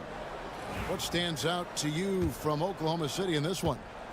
You got to credit their defense, communicating, rotating, making plays on the ball. It's been a group effort, and that's what it takes to play the kind of defense that they've played. Great showing from them. We've got Jaren Jackson. Luke Kennard out there with Pippen. Then it's Santi Aldama. And it's Clark in at the center, locking down the middle. That's the group for Memphis to kick off the second quarter. The Grizzlies trail by 6. Aldama passes to Pippen. Pass to Jackson. Over Wiggins.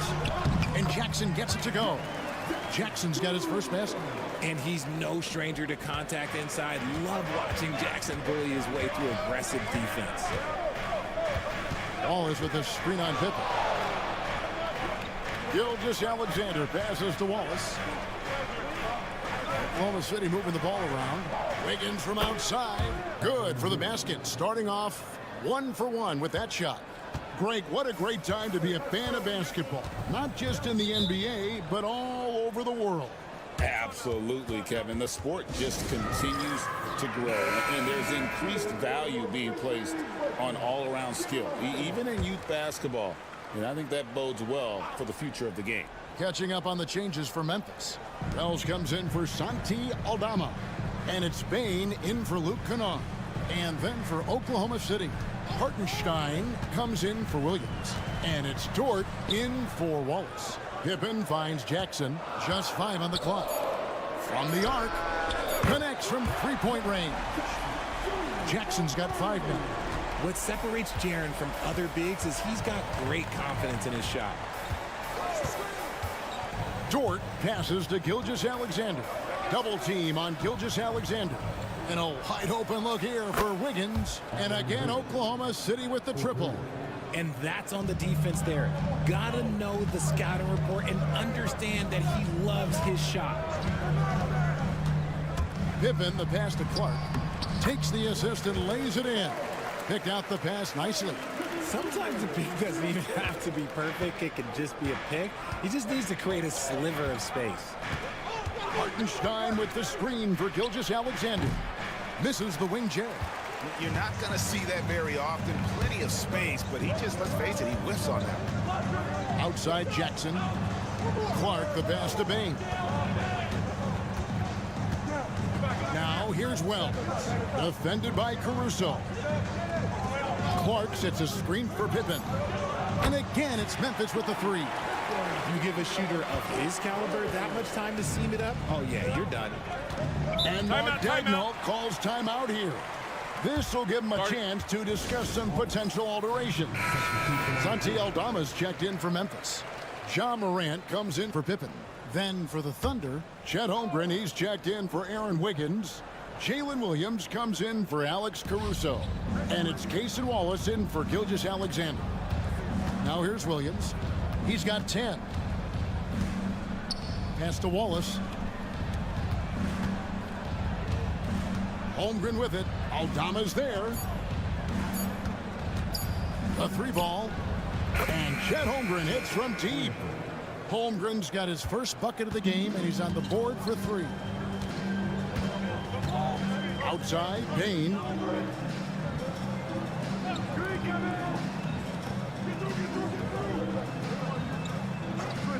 Morant outside. And again, it's the Grizzlies from deep. Oh, Morant sinks the answer with authority. He's feeling the competitive fire after that last trade. Williams dishes to Wallace. 29 seconds left now here in the second. Holmgren gets the bucket. Holmgren's got 5 points in the quarter. Oh, good defense. Holmgren just too tall, and boy, is he skilled. And the foul called on Jalen Williams. That's his first foul. First team foul. Substitution on the court. 16 seconds left in the first half. And with that, the Thunder lead is cut down to just 2 points with the bucket from Morant. A point guard with length. Morant can do a little bit more than just handle himself inside. Joe passes to Holmgren. 1 second left.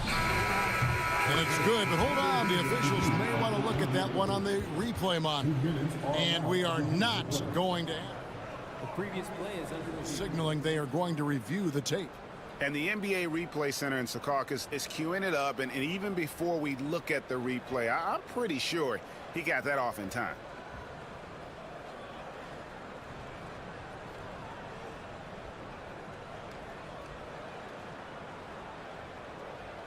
After the review, the ruling on the floor is overturned.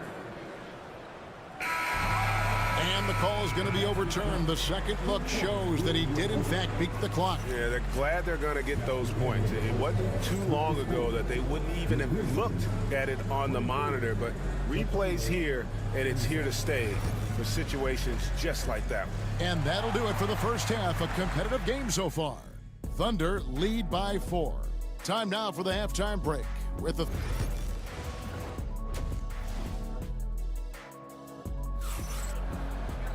And as we get into this third quarter, as we've seen so far, neither team able to create much separation on the scoreboard yet.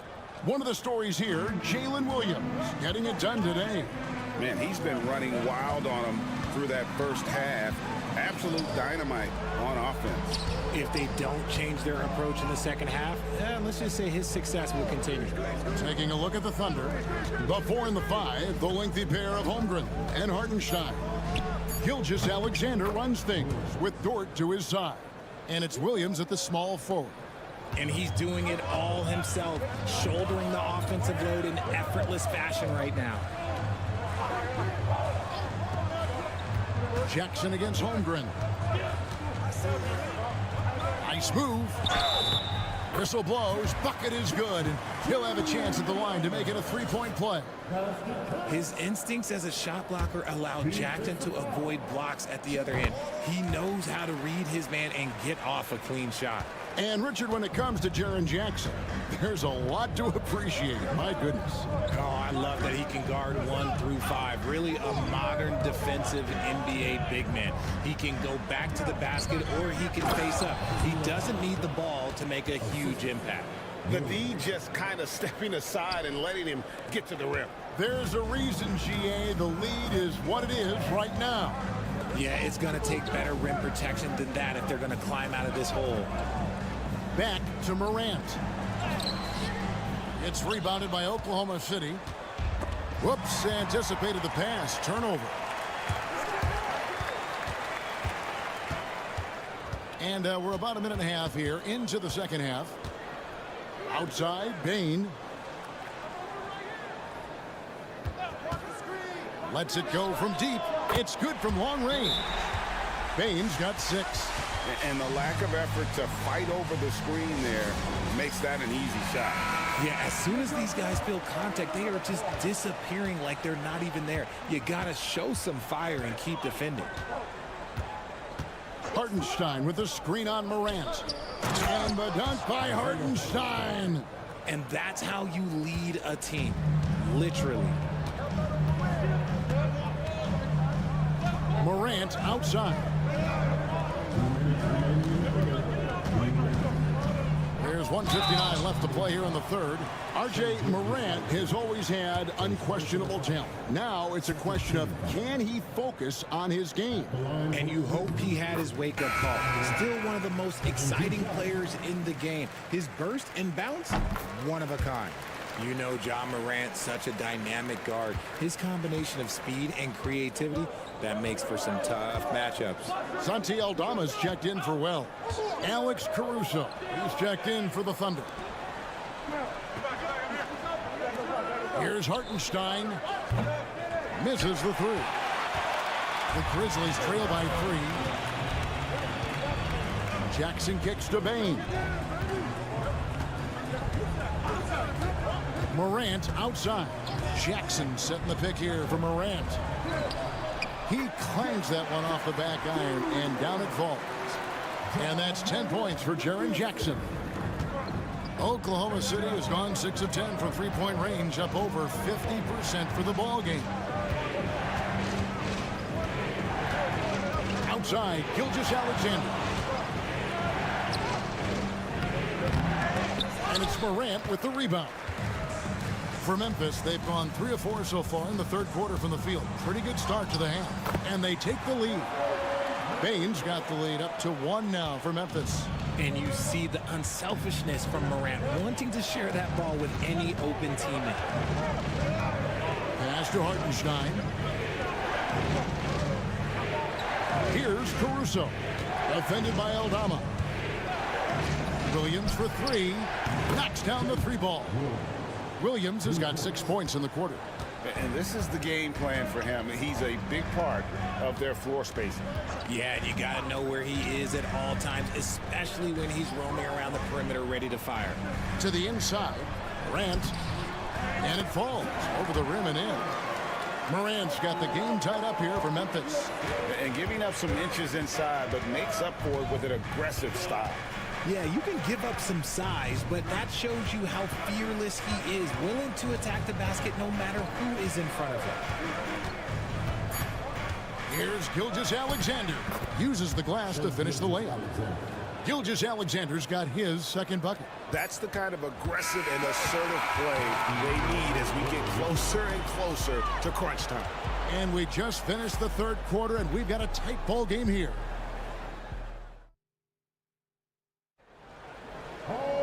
And with 3 quarters behind us, we start the fourth quarter in what is still anybody's ball game.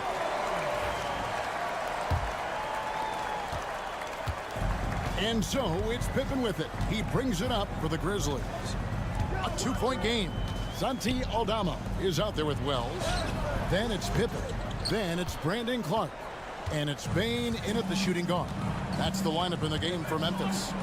Wallace the pass to Gilgeous-Alexander.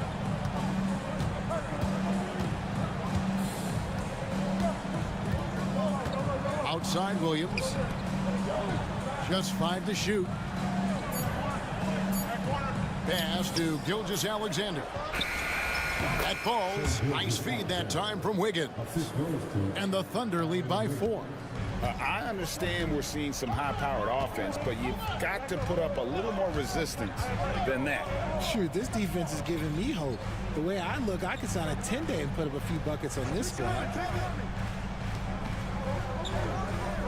Wallace against Bain. Here's the 3. Cans it from downtown. Some players shrink when the pressure's on, but he lives for these moments. And Mark Daigneault calls timeout here. He's not taking any chances. He wants to huddle him up right away. And the Grizzlies with some changes. Edey's checked in for Clark. Jackson comes in for Santi Aldama. And it's John Morant in for Pippen. And a new group in here for the Thunder. Hartenstein, he's checked in for Williams. Chet Holmgren comes in for Wiggins. Jalen Williams is checked in for Alex Caruso. And it's Dort in for Payson Wallace. Bane passes to Jackson. And he can't answer back. The three-pointer offline. The Thunder leading by 4. Dort kicks to Holmgren. Pass to Gilgeous-Alexander.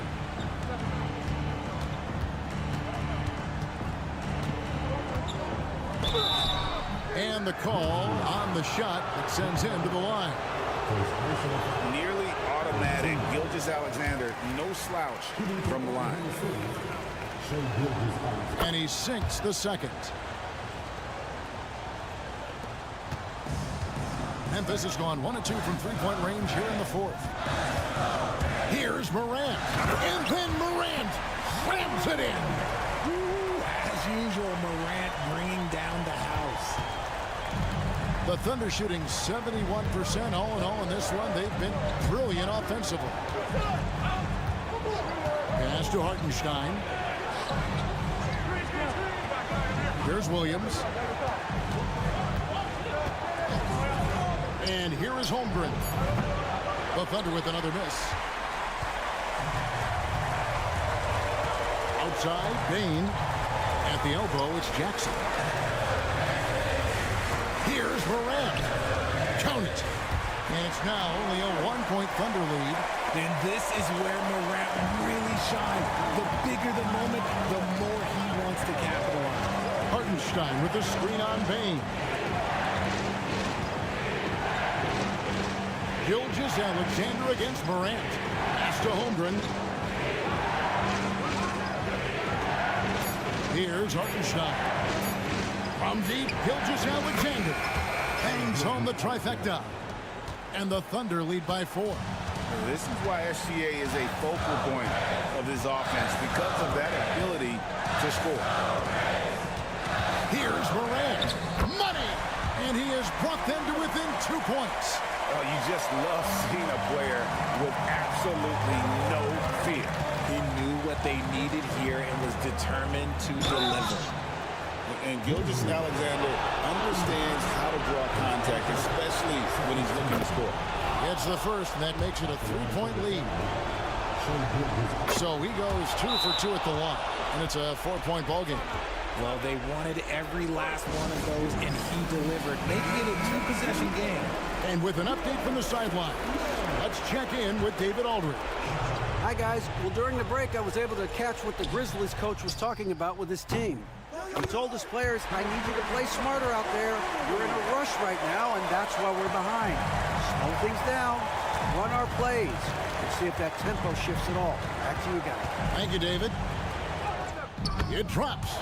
And what a shot from Gilgeous-Alexander. This guy isn't afraid of the moment. Wow. Timeout, timeout. The Grizzlies call timeout. Start it.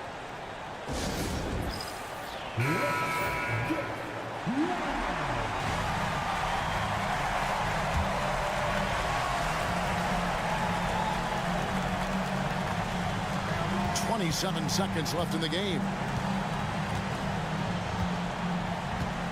Morant with it. Jackson, a screen on Gilgeous-Alexander. Good! And oh, that was an enormous three-pointer.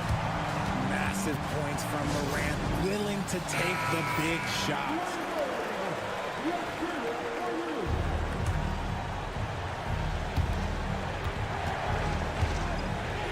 Morant against Gilgeous-Alexander.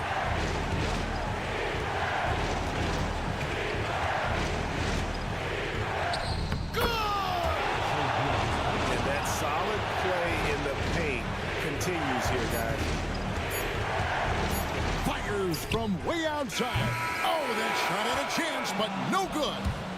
So a close game sees Oklahoma City taking this one. They break the hearts of every fan in the building with a dramatic late victory. And Kevin, this is the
smart teams here, Doris, with a lot of experience. Yeah, you get the understanding from coaches that veterans win for a reason in this league. They're not going to be surprising each other. They're going to understand it's about execution and making shots, playing quality defense, something about playing with teams that have experience. Now the opening lineup for the Los Angeles Clippers. Powell and Kawhi in at the forward spots. James Harden out there with Chris Dunn. And it's Zubats in at the center position. Now here's Zubats.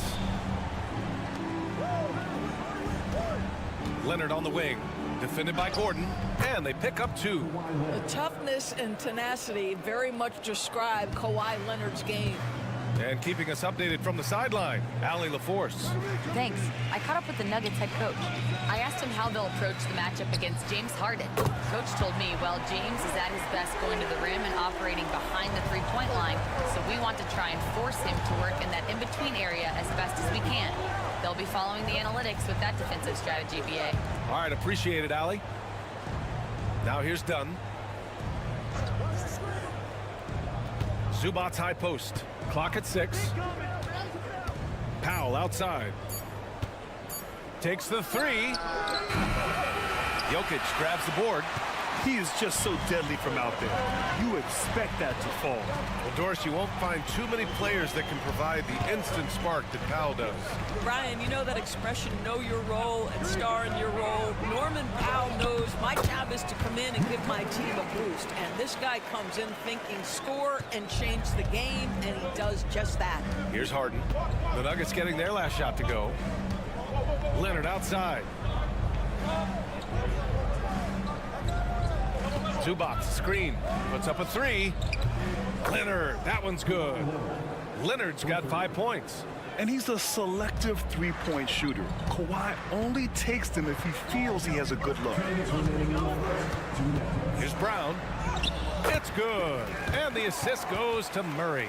Just taking it right to the rim, and no one was there to greet him. And I think defensively, that is not the way you want to start. Giving up high percentage looks, that doesn't typically end well. Here's Leonard.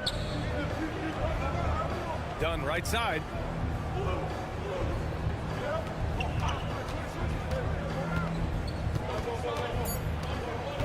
Back to Leonard. Launches it. And Los Angeles, another 3. Boy, laser focus from Kawhi Leonard. He no sooner touches it than that ball is off to the rim.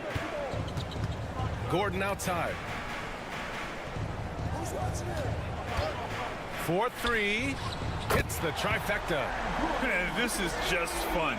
These teams are trading threes back and forth. Well, that three-point shot just gives you so much room to operate on the offensive end. Now here's Dunn. Leonard for 3. Jokic grabs the board. Porter against Powell. Murray from outside. Rebounded by Kawhi Leonard. And so it's Leonard who brings up the ball for the LA Clippers. It's a 5-point game. Here's Zubats. Drops in the layup for 2. You love to see Zubats get after it on the window. Use that size and strength. Pass to Brown. Powell against Porter.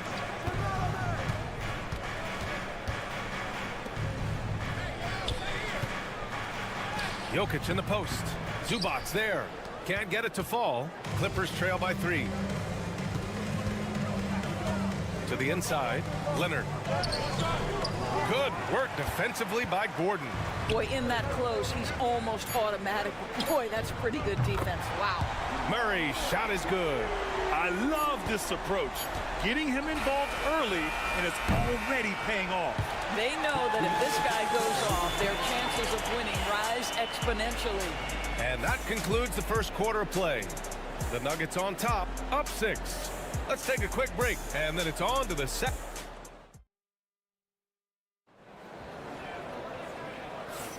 And thanks again for tuning in. If you're just joining us, we've played through 1 quarter of action so far. Let's get a quick check of the scoring breakdown here for the Nuggets. Well, we're in the era of the three-point basket. So if you want to win games in this league, you have to connect from deep, and they have been thus far. And the other thing I love, how they're making the extra pass. They're not settling for the first shot. They're going from good to great. They've got Dario Saric.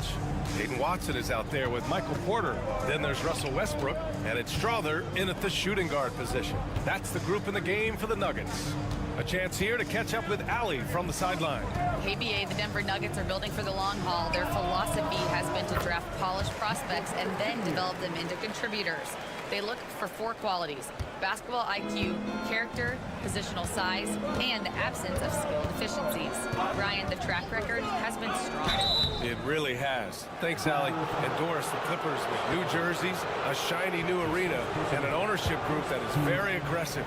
They want some shiny hardware to go with it. BA, you have to appreciate an ownership group that is willing to spend and make all the right moves in order to position yourself for the championship. But now the players need to come through. And what has been their undoing in recent years is injuries and the lack of availability of their best players. Age and health still hover over this organization. And again, it's Denver converting. This mid-range area is right where Russell Westbrook is dialed into. He loves this sweet spot for his game. Bogdanovich with it. Now Porter defending. Bogdanovich, that's good. This guy a tough cover for any defender. Creative and assertive scoring the ball. Time called here. The Nuggets decide to talk it over.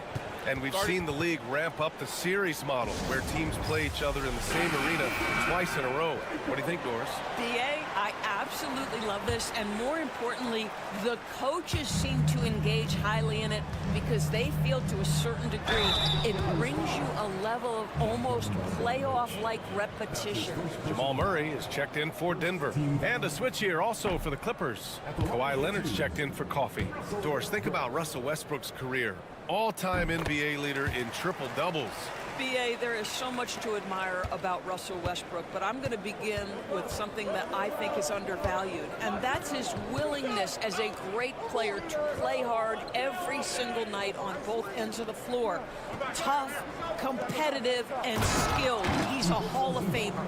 Yeah, if you allow Zubac's positioning near the cup, look out. This is what you can expect. Westbrook outside. And here in the second, 2 minutes gone by. That one goes. Count it. Murray's got 8 points. Unselfishness can be infectious. Terrific teamwork. Leonard outside. Zubac screen. This one for 3. Look at Leonard, dialed in from deep. Well, what makes Kawhi so problematic in the pick and roll? He can do about anything he wants out of it, including keep the basketball. Quarter 2 and just under 2.5 minutes gone by. Hits a three-pointer. That's how you up the ante. Come right back at him. And you would expect nothing less from these two, taking pride and making plays. Jokic is checked in for Denver. Watson comes in for Michael Porter. Coffee, he's checked in for the Clippers. Harden comes in for Bogdanovich. Harden from outside. It's hauled in by the Nuggets. Jokic up top, defended by Harden. Westbrook outside. Brown passes to Watson. Now Jokic. Oh, that's too easy for Jokic when he gets inside position. And Jokic has a number of moves to choose from, especially deep inside. Outside Jones. Pass to Dunn. Here's Coffee. There's 45 seconds left in the half. Kawhi, so steady inside. Starting to look like one of those nights for Kawhi Leonard when he's absolutely dominant on the offensive end. Now here's Westbrook, guarded closely.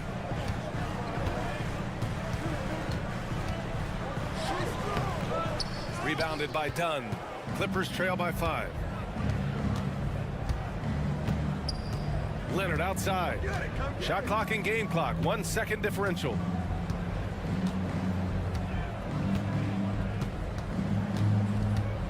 And the shot counts. He's fouled, and it's a chance for a three-point play. And the Clippers making a change here. Los Angeles shooting their 3rd free throw shot of the game. The free throw drops for Leonard. 8 seconds left in the first half of this one. Outside Murray. What a play! He drains it at the buzzer! Yeah, that's exactly how to end the half on a high note, tacking 3 points onto this lead at the horn. The mood in each of those locker rooms will be very different. And the first half comes to an end. We've got a close game going here. Nuggets ahead, up by 5. And we'll see you back here after the break. Third quarter.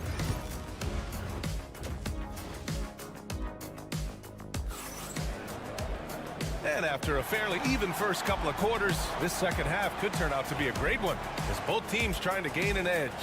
It's been one outstanding game from Kawhi Leonard.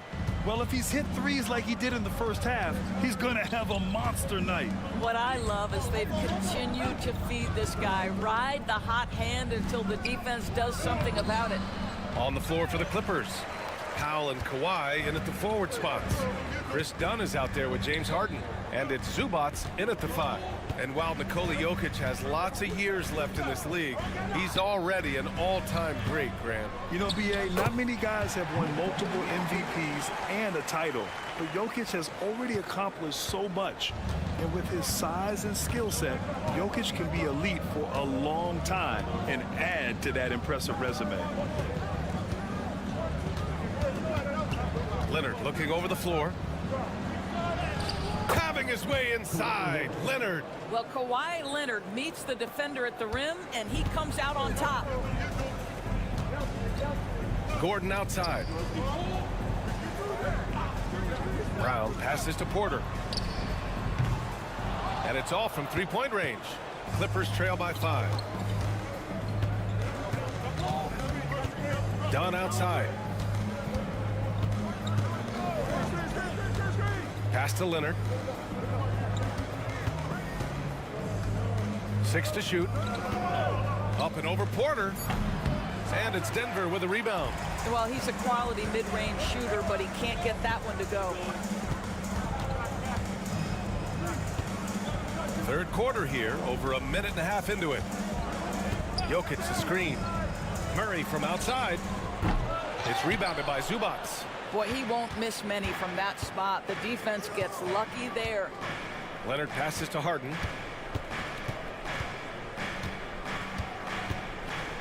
Zubats with a screen on Murray. Back to Leonard.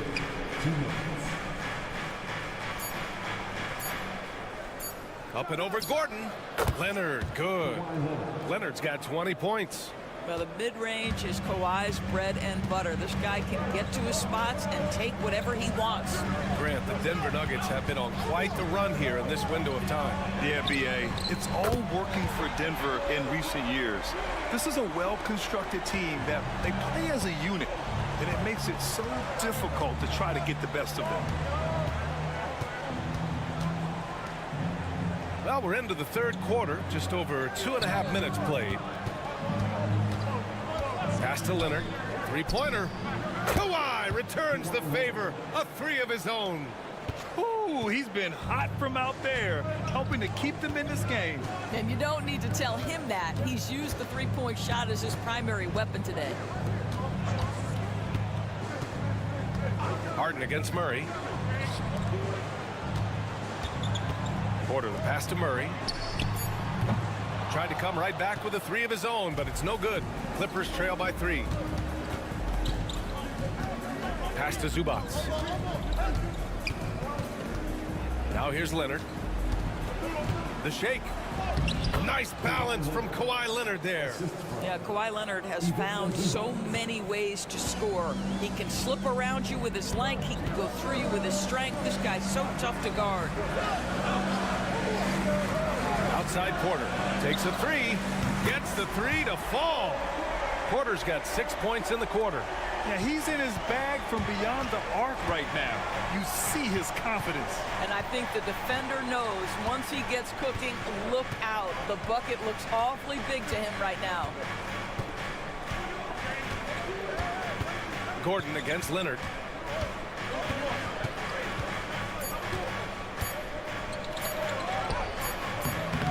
Misses the layup. And we've watched 3 so far in this one. It's Denver. They lead by 4. And we're coming right back. Be sure to stay with us as we get set for quarter number 4.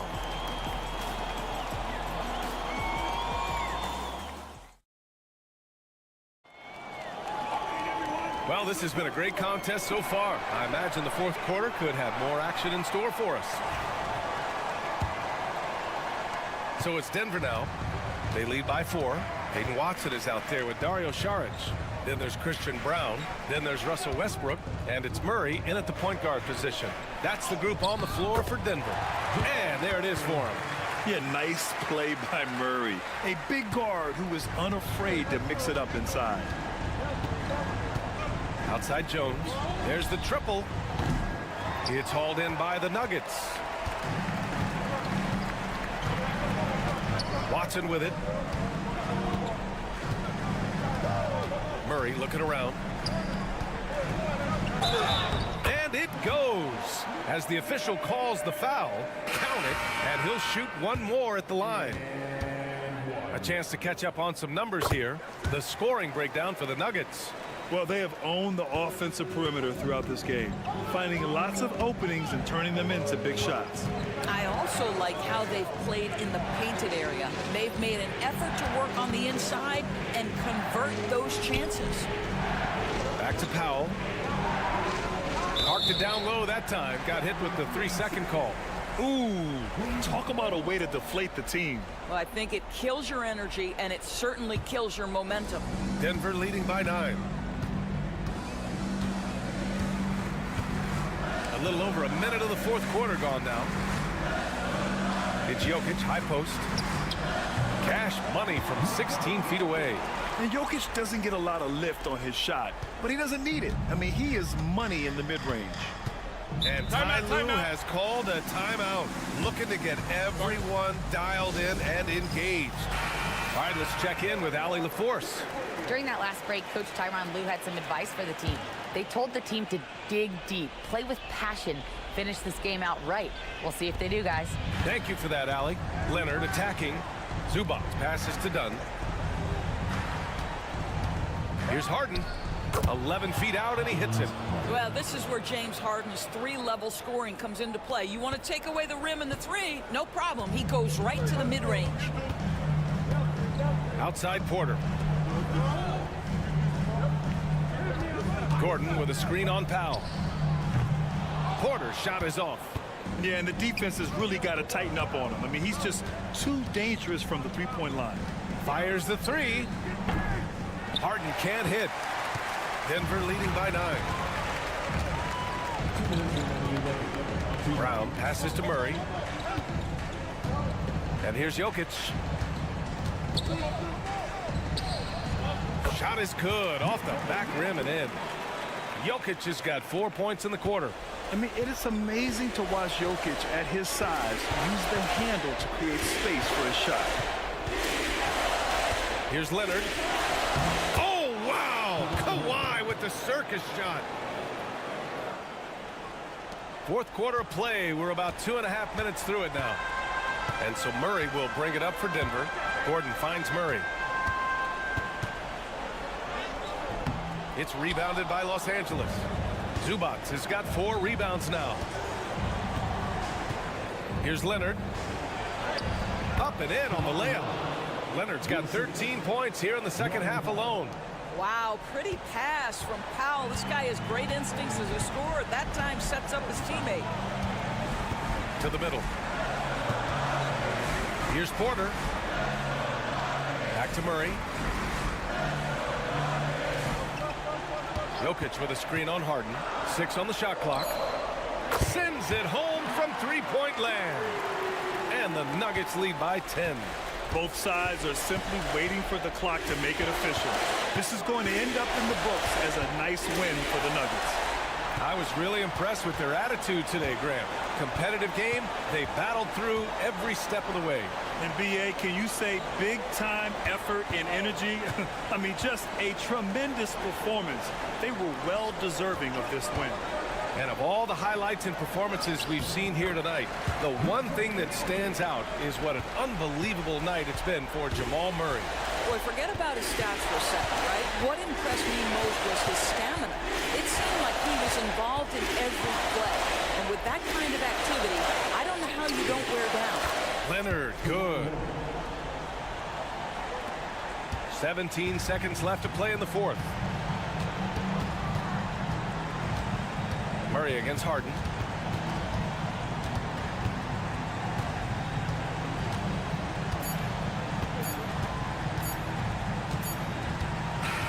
So it's the Nuggets winning this one easily.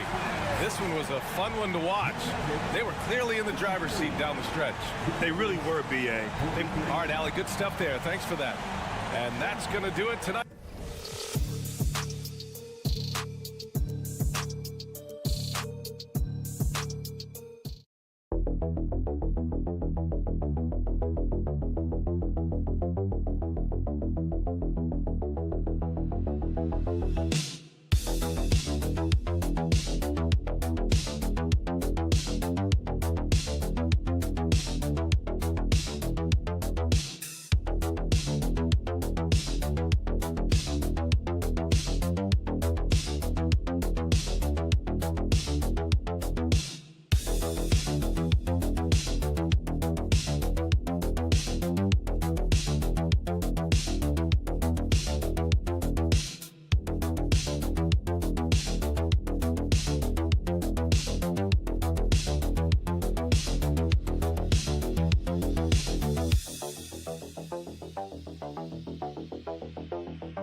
In tonight's game, what are you watching closely? Well, the thing that jumps out at me, Kevin, is the guard matchup. I mean, both teams have tremendous backcourts, and I really think whoever is able to win or control that battle is going to win the game. And the starting lineup for the Timberwolves. Conley and Edwards are the guards. Rudy Gobert is out there with Julius Randle. And it's McDaniels in at the 3, the small forward. Conley's shot is off. And here's the fast break. Wells leading the way. And he makes good on the layup. And an efficient start here offensively, working it inside for the easy 2. Edwards looking it over. A beautiful reverse layup. A composed and cool effort from Edwards inside, not rushing himself or forcing a bad shot, taking what's available. Morant with a wide open look. Sinks the triple. And the lack of effort to fight over the screen there makes that an easy shot. Well, I'm going to credit the screen. I mean, that's a good, strong pick he lays there. Now here's Conley. Outside Edwards. Beyond the arc. Sinks the three-pointer. Edwards got 5 now. Didn't take Edwards long to get those 3 points back, right back at you. And you see, don't you, Clark, the steady progression year over year for Anthony Edwards. Well, he's already an all-star since his 3rd season. With Edwards, the chance is there, if he continues to show the same improvement he's shown thus far, that he's going to be MVP caliber, and I dare say, perhaps the face of the league for several years to come. So it's the Timberwolves now. Grizzlies making the shot. Gobert with a screen on Morant. Shot clock at 6. And finished off by Gobert.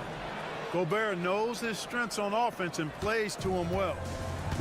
Grizzlies have gotten their first 3 shots to go in for him to start off this game. Let's check in with our reporter, David Aldridge. Kevin, Mike Conley's leadership is huge for the Wolves. Rudy Gobert says his presence on the court, but especially in the locker room, is invaluable. Coach Chris Finch said he's given us everything and more. Conley says to have this kind of trust from everyone is why I'm here. This is what I'm supposed to do. Kevin? He is a class act. David, thanks. And the basket by Edwards. And, you know, succeeding in the catch-and-shoot game will really help Edwards set up his drives to the hoop. Conley against Morant. Bain looking around. Jackson kicks to Morant.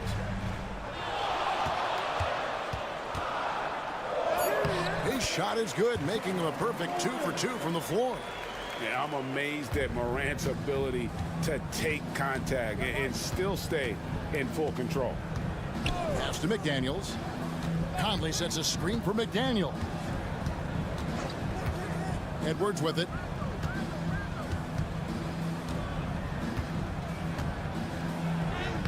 Banked in off the glass. Edwards got 10 points in the game. Edwards just doesn't allow defenders to bottle him up. Great focus and persistence. Outside Jackson. First quarter of play and just over 3.5 minutes in. Here's Morant. Rebounded by the Timberwolves. Randle outside. Pass to Edwards.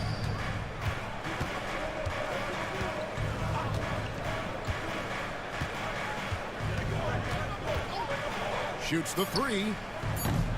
That one doesn't drop. Anthony Edwards has been leading the charge for Minnesota. He got into double digits for the quarter with 10 points total. And don't go away. We'll be right back.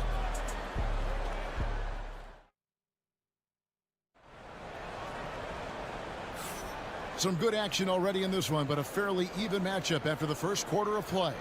And let's quickly break down the game we're watching with the Timberwolves, guys. Just a terrific first quarter, sparked really by their unselfishness. Yeah, and you know, so many of their hoops came off an assist, which is a good sign of ball movement and sharing that ball.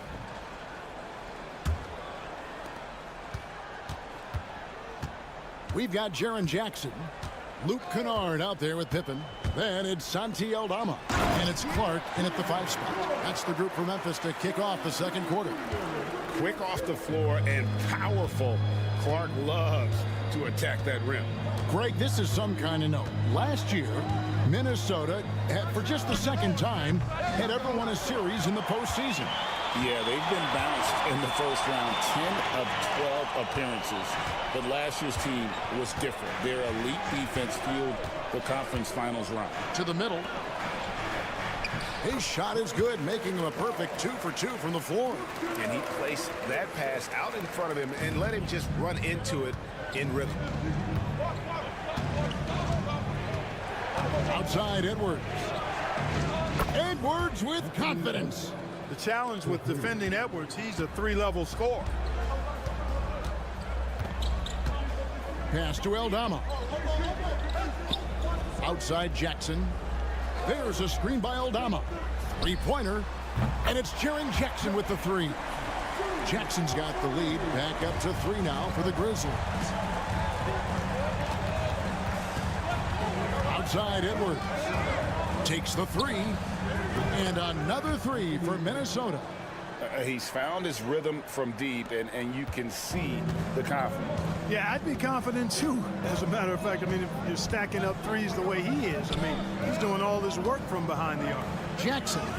And it's good for 2. Jackson's got 5 points now this quarter. Just focusing on the task at hand, that's all you can do. Yeah, these teams trading punches right now. I mean, it's table tennis. Back and forth we go. Anthony Edwards is a classic 2-guard. Clark, a spectacular player. What has impressed you most about his development? Well, he's got a great body. He had it when he got into the league after just 1 year of college. Tremendous basketball body, strength and length and bounce. Now he's worked on refining his skill. I think the biggest thing that's impressed me is not only his work ethic, but his poise. He's not a guy that plays frantically. He plays with intentionality and purpose, and that's a tough thing to do when you've got his athletic ability and you're as young as he is. Memphis has gone 1 of 2 on 3-pointers here in the second quarter so far. Edwards against Bain. And the 3 off target. And on an open look like that, he's very gifted at making the weak coverage pay. It's time now to hear from our Hall of Fame reporter, David Aldridge. What's the latest, David? Kevin, thank you very much. The Timberwolves have become a rough and rugged team. Swingman Jaden McDaniels said, "We don't let nobody push us around. We're always being physical defensively. I feel like we're a tough team, super tough." And Kevin, they certainly have the size to hold their own. Always being physical. But David, that's their identity. And we thank you for the report. And Memphis making a change here. Aldama's checked in. Minnesota also with the sub. Alexander Walker, he's checked in for Edwards. Back to Morant. Clark, a screen on Conley. The 3 from Morant. Drains it from beyond the arc. Morant's got it all tied up now for the Grizzlies. And look at Morant getting bold at the arc. When he's feeling it, you really have to watch him out there. Back to Alexander Walker. Randall from outside. They get it back. And finished off by Gobert. Gobert so good around the rim. Had that shot back before the defense could do anything with it. Pass to Aldama. And a little under 3.5 minutes elapsed in the second quarter of play. Morant against Conley. 4 on the shot clock. Now, here's Bain. D right on him. Beat the shot clock, but it's off the mark. Alexander Walker passes to Randall.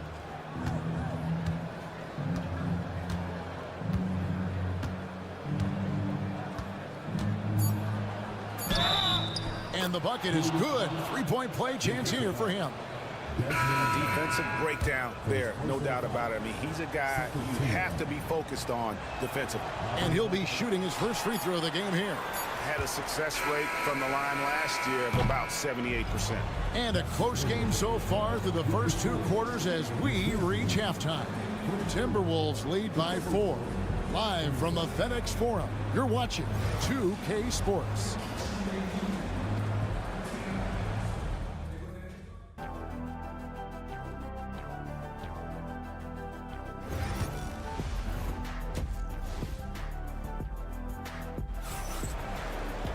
And in that first half, we saw a pretty tight battle. We'll soon find out what sort of adjustments were discussed during the half.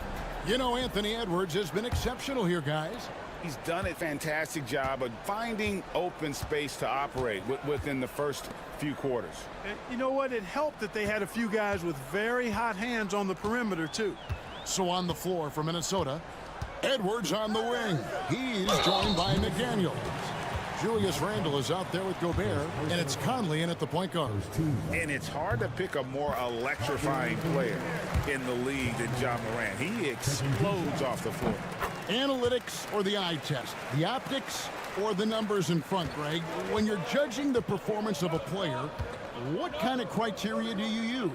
Well, an MVP candidate recently said, my eye test tells me this guy's a terrible defender, but the analytics tell me he's a great defender. I'm confused, and I often feel the same way.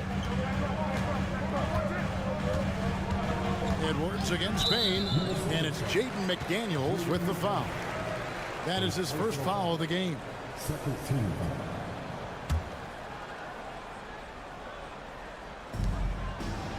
Jackson a screen on Edwards. Here's Bain. Julius Randle with the rebound. Well, they'll be happy with that look, even though it didn't fall. You know what? That's a confidence shaker for him, though. I mean, that's a shot he expects to make every time. Edwards fires from way outside. And that one falls coming off Conley's feet. And now an 8-point Timberwolves lead. Outside, Bain.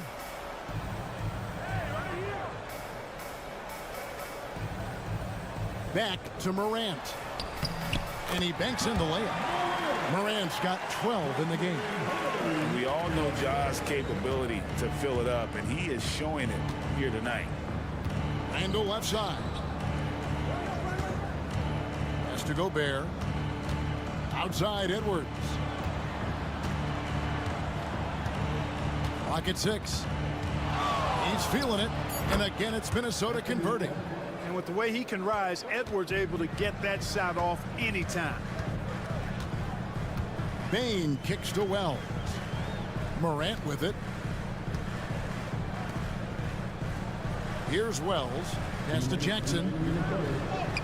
It's in, and he's a very efficient 5 for 6 on the game. And if you're the guy who has to guard him, it is never going to be an easy night for you. Conley, the pass to McDaniels. Back to Conley. Up and in on the layup. Conley's got the lead up to 8 now for Minnesota. Right there, Conley working his magic inside. He is crafty near the rack. Clark, if you had one word to describe Mike Conley, what would it be? Reliable, steadfast, dependable. I know that's 3, but I wanted to give you 3 different words I could use to describe him. Only 2 seasons in his whole career has he not played at least 50 games. That speaks to durability and professionalism. And you gotta love the effort. I mean, he battles just as hard on the inside as he does on the perimeter. Outside, Bain. Out left of the wing. Now here's Wells. McDaniels defending. Here's Morant. And finished off by Morant. And he can get to the rim with the best of them. Morant always finds a way. Randle with the ball. He's got 5. No one covering. Edwards got 26. And the lack of effort to fight over the screen there makes that an easy shot. Well, I'm going to credit the screen. I mean, that's a good, strong pick he lays there. Wells passes to Morant. Over Conley. And it's good off the back of the rim and in. Morant's got 8 points in the quarter. And the body control of Morant, still able to guide that one home. Just 1 second between the shot clock and game clock. You know, you'd like to see a little more effort there defensively, but maybe they wanted him to take that shot, baited him into it. Outside for Jackson. Morant outside.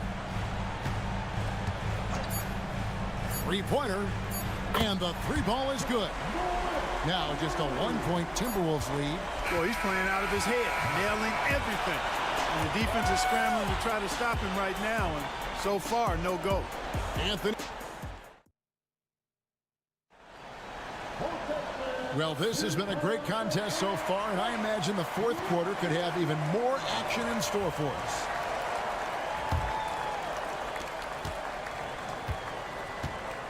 And here is DiVincenzo. They've got Pippen. Santi Aldama is out there with Wells. Then there's Desmond Bane. And it's Clark in at the 5 down low. That's the lineup in the game for Memphis. Reed kicks to Edwards.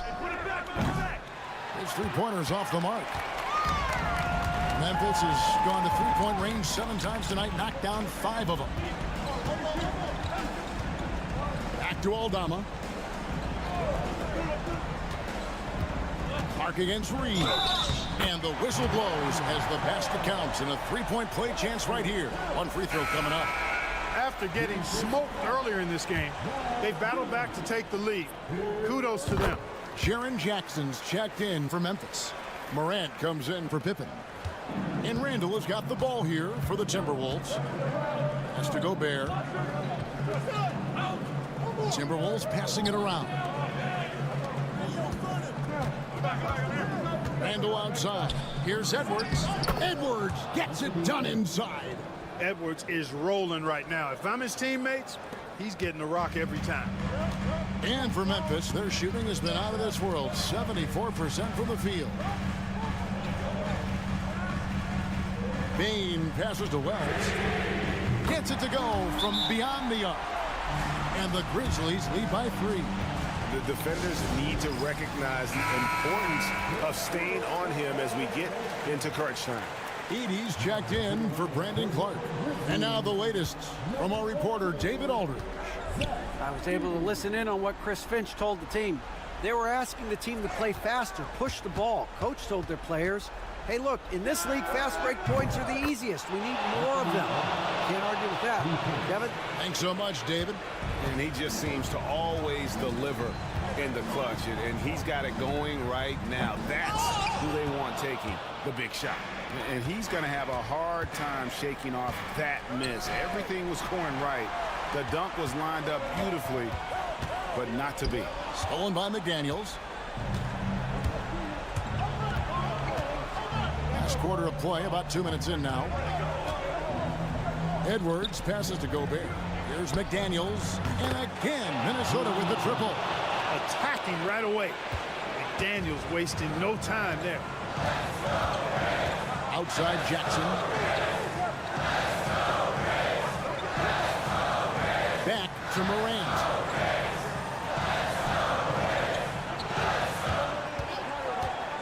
Five on the clock. Left block shot on the way. And that's off the glass and in. Morant's got 13 points in the second half. A true leader. You can tell Morant takes pride in stepping up when it matters most.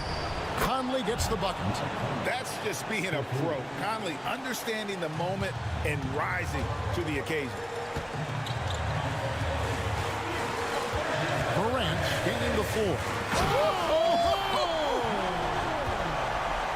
Oh, and he got fancy with that one. Yeah, maybe trying to give them the momentum boost they need to break this game open.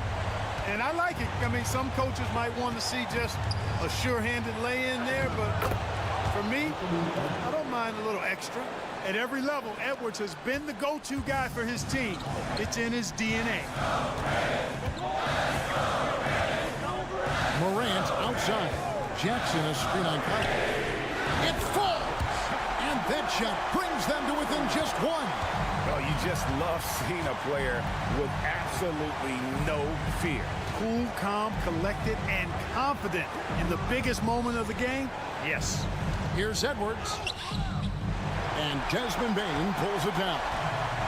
And the Grizzlies with possession here. It's Morant in the corner. Outside Jackson. No luck that time on the shot that would have put them on top.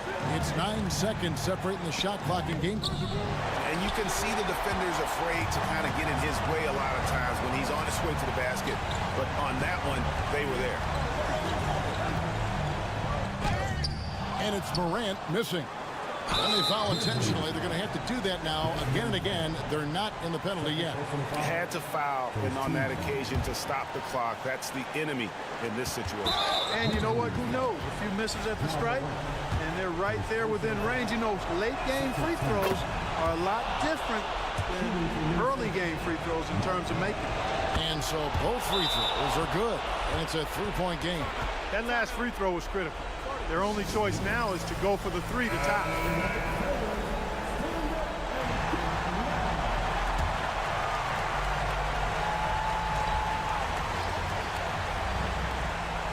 We've got 13 seconds left to play in the final quarter.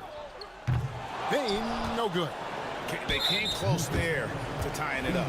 Yeah, you know, and after the way they fought back into it here in the fourth, that would have been a big bucket for them. So the first one drops, and that gives them a 4-point cushion.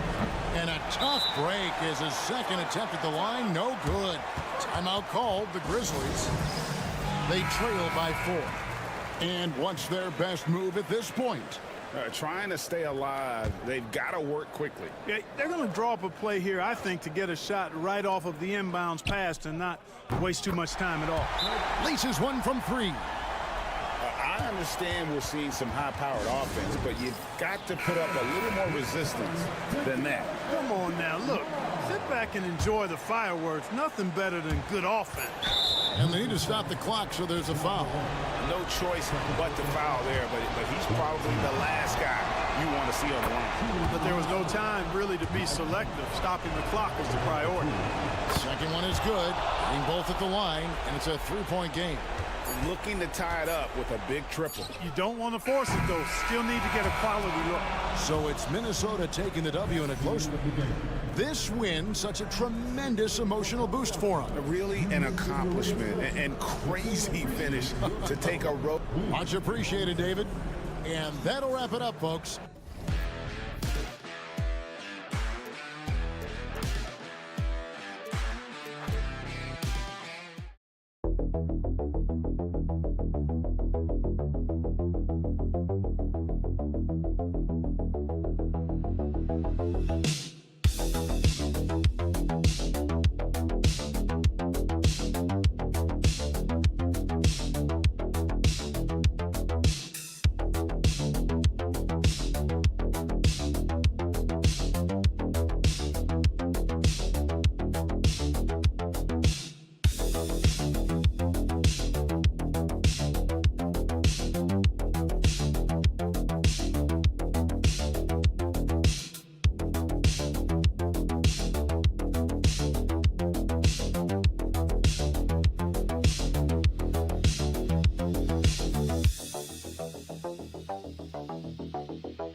say we can expect a bruising battle between these two, Grant. Yeah, these are two teams that dare you to bring the ball at them.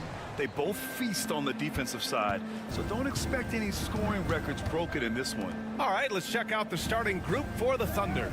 Some serious height in the middle. Holmgren, the 4, Hartenstein, the 5. Gilgeous-Alexander runs the point with Dort at the 2. And it's Williams in at the small forward position. 4 on the clock. Got a hand on it. Porter standing at 6'10", but he's got that huge wingspan, able to swat that one away. Knocked loose. Now here's Williams. He's covered closely.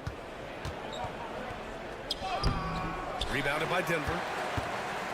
And last season, Brent, many believe that SGA was deserving of the MVP award. Well, he made such a strong case, B.A. I mean, finishing in the top 3, that is remarkable. He led that young Thunder team, again, to the #1 seed in the Western Conference and averaged 36 and 5.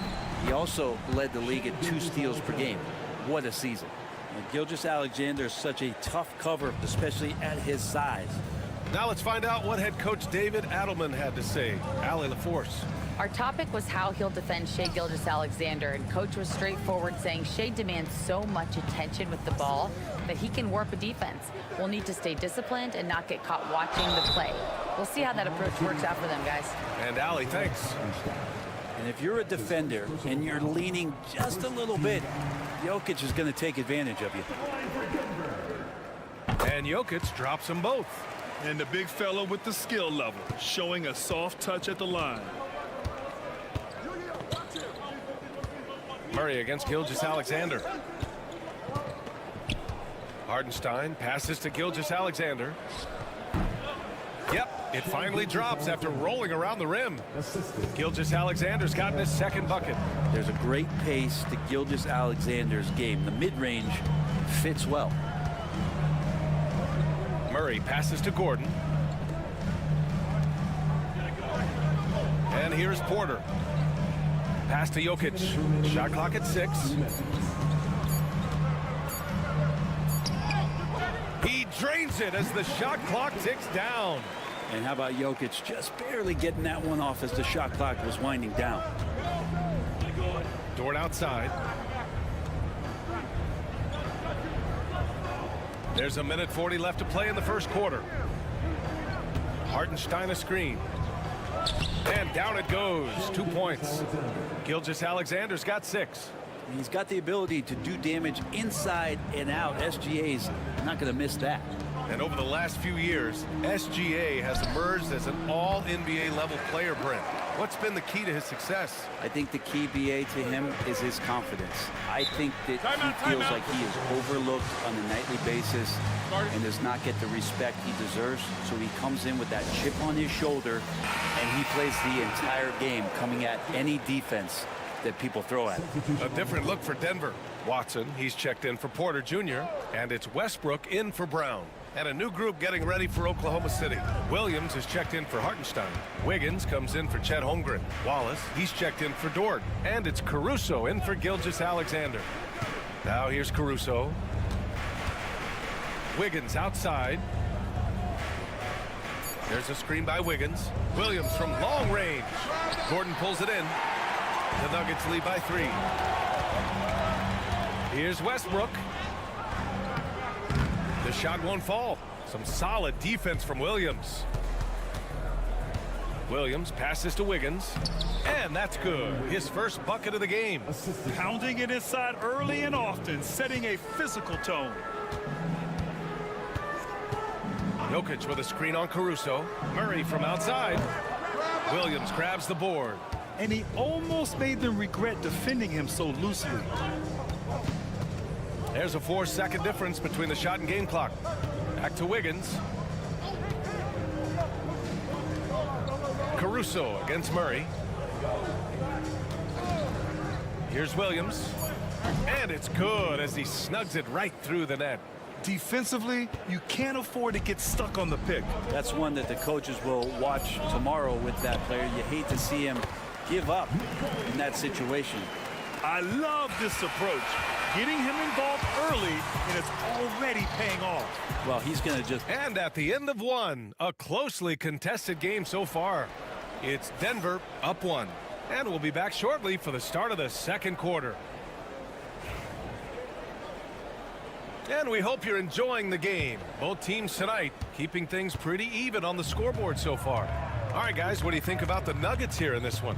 It's simple. When you can protect the rim the way they have, it's a big advantage. Yeah, you can't be careless with your shot selection out there because some of them are getting thrown back. On the court for the Thunder, we've got Aaron Wiggins, Cason Wallace out there with Shai Gilgeous-Alexander. Then it's Alex Caruso, and it's Williams in at the 5. And Wiggins has got the ball here for the Oklahoma City Thunder. They trail by 1. Outside Gilgeous-Alexander.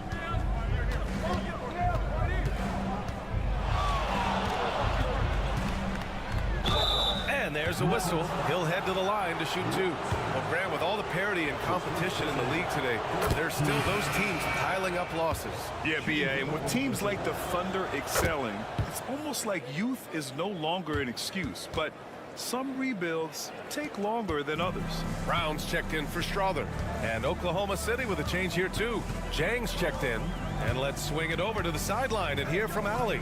Hey, Brian, Chet Holmgren said, well, it's exciting to have this sort of success early on because it's just rare for young teams. But at the same time, we cannot let it distract us from how much better we have to get. Hopefully, we have a long runway together to figure things out. Brian? A chance for great things, Allie. Thanks for that. Oklahoma City making a switch here. Williams is checked in. Gilgeous-Alexander on the wing. Pounded by Westbrook. And that one's good. Gilgeous-Alexander. Now, what a great option he gives them on every possession. Timeout called. The Nuggets. Guard it. Jamal Murray is checked in for Watson. Hardenstein, he's checked in for Oklahoma City. Dort comes in for Wallace.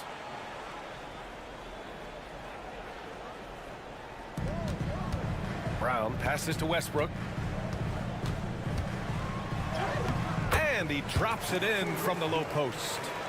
This game has been like a seesaw. Both teams going back and forth at one another. Yeah, everybody trying to get away from one another, and the threads are keeping them close. This has been highly competitive. Dort for 3. Gets the 3 ball to go. So Dort's gotten himself going here. His first points of the game on the deep ball. Pass to Brown.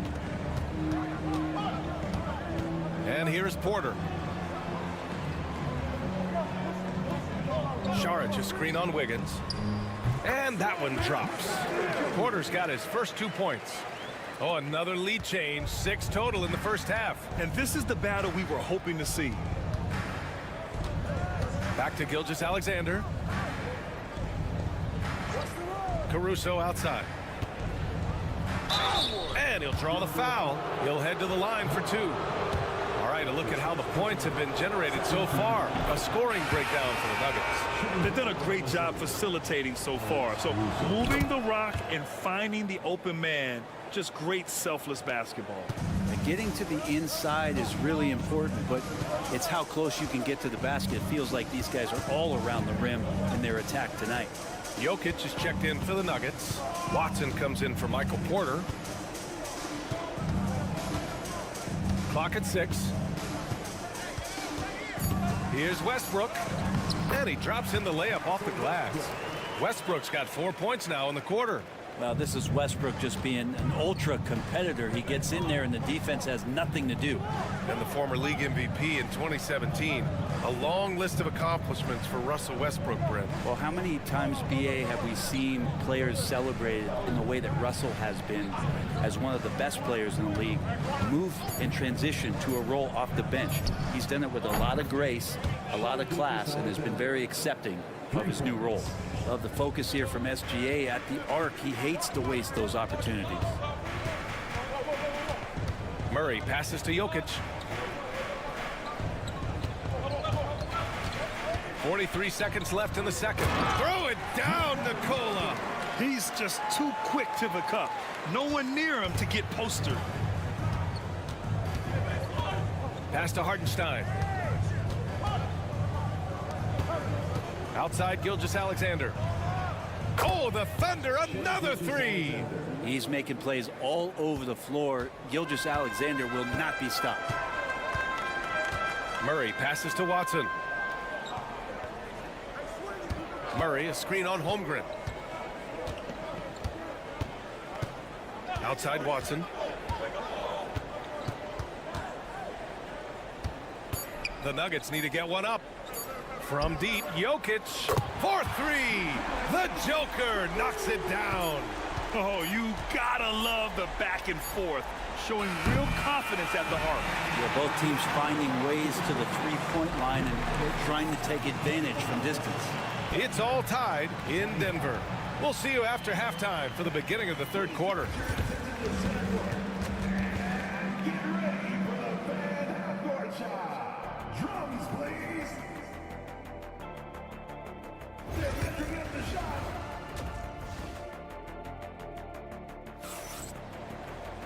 And if you're just joining us, we played through the first half in a game that's been fairly even so far.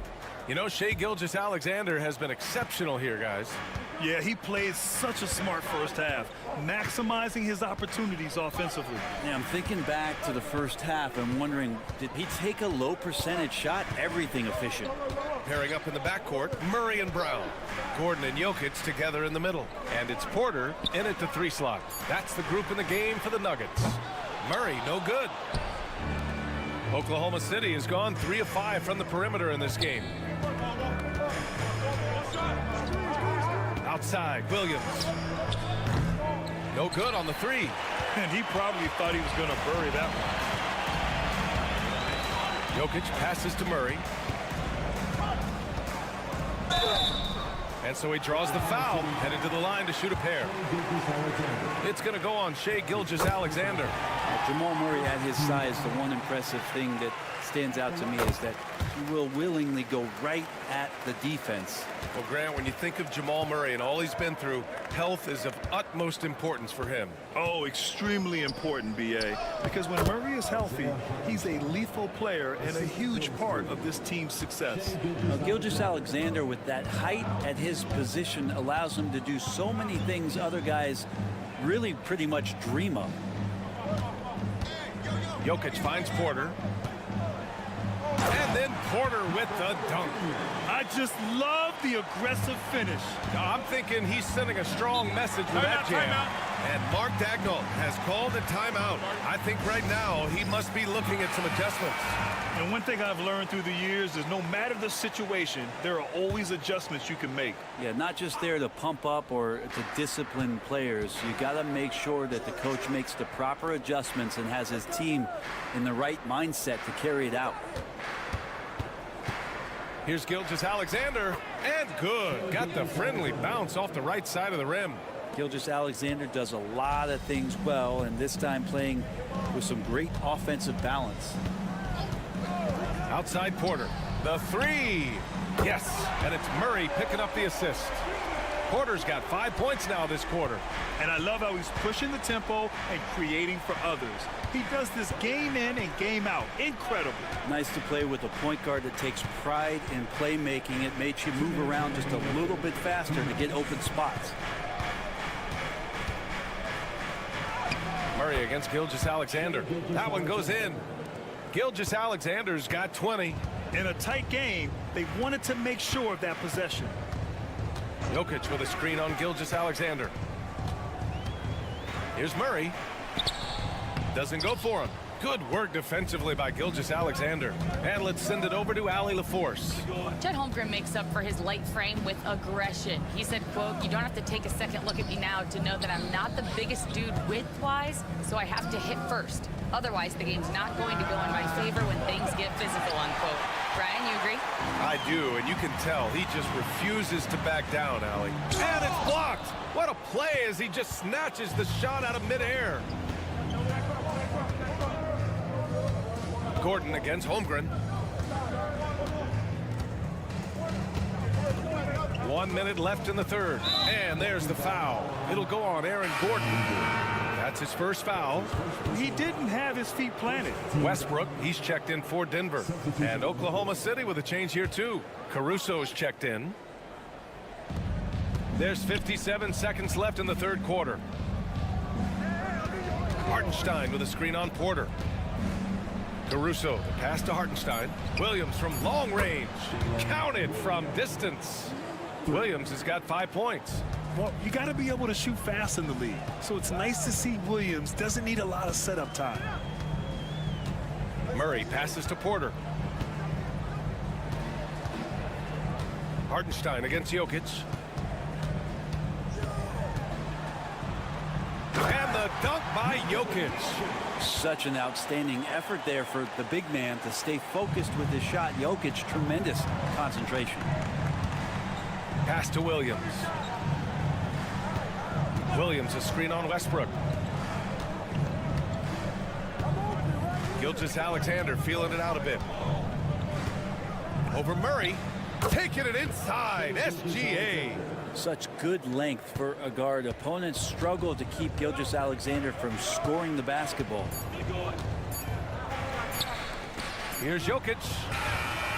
And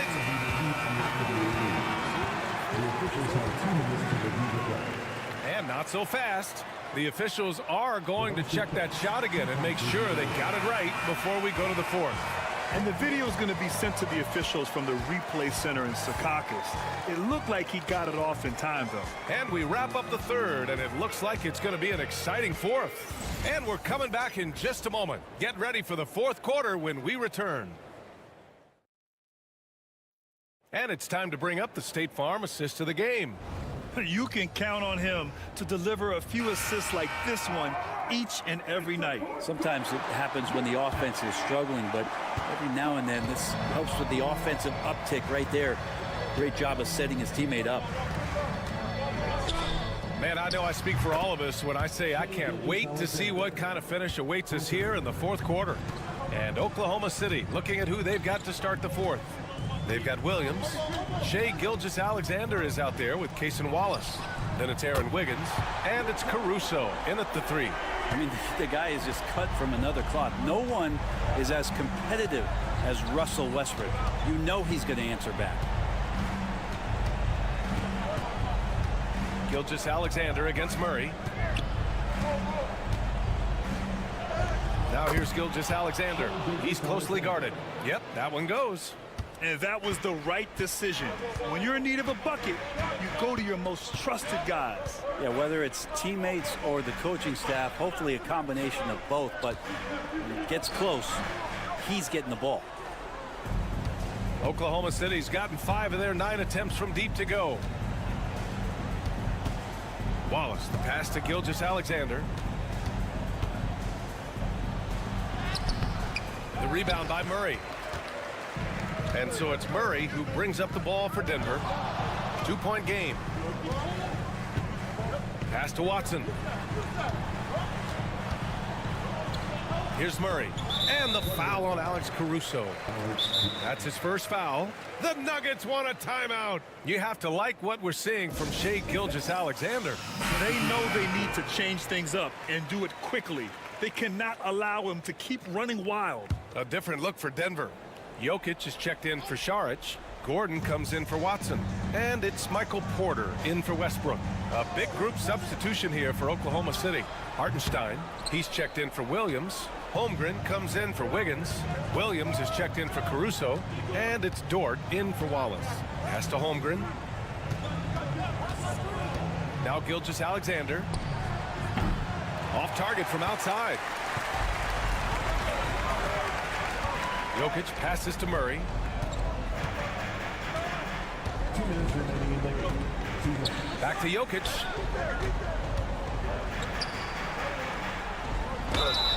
And that one goes in as he's fouled. It'll be 3 points if he converts the free throw. And now they lead as the free throw drops in for him. And he's the one person that the coaching staff and the teammates love to see at the line in a tight ball game. You can pretty much bank on these. And slam dunk by Gilgeous-Alexander. Seems like Gilgeous-Alexander's next shot is never far off. He can get the bucket they need.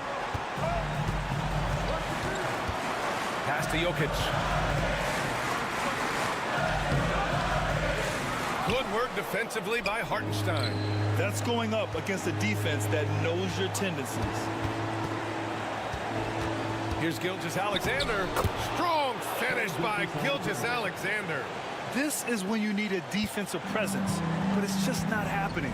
I'm looking out there trying to find one guy at least interested in playing defense, not that last possession. And it's good for 2.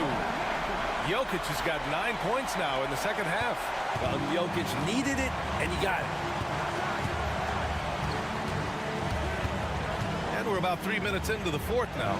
Gilgeous-Alexander takes the contact. Oh, what great action we've seen tonight. Hard to imagine a more entertaining game. No, this is about as high-octane a game as you're going to find. Here's Jokic. Back to Murray. Gordon outside. 6 to shoot. Cash. And that one brings them within 1. Wow. That takes steady nerves right there. Not backing down from this moment here. When the game is close, he kicks it up a notch. Man, I'll tell you what, the pressure is cranked up. Who better to call than this guy? They can't go empty on any of their possessions from here on out. Can't come away empty. That would be the nail in the coffin. The Nuggets want a timeout. Let's go now to the sideline and catch up with Allie LaForce. I was able to listen in on what the Nuggets coach was going over with his team. Coach was blunt with his assessment. He said to throw out everything that happened until now. It is a brand new game, and it's only a few minutes. Leave it out on the floor. Back to you guys. Thanks for that, Allie. And they committed intentional foul. We'll see another one of those, so they get into the penalty. And a smart choice right there. I mean, you can't allow them to just drain the clock. Here's Oklahoma City now. 3-point lead, and that's an intentional foul.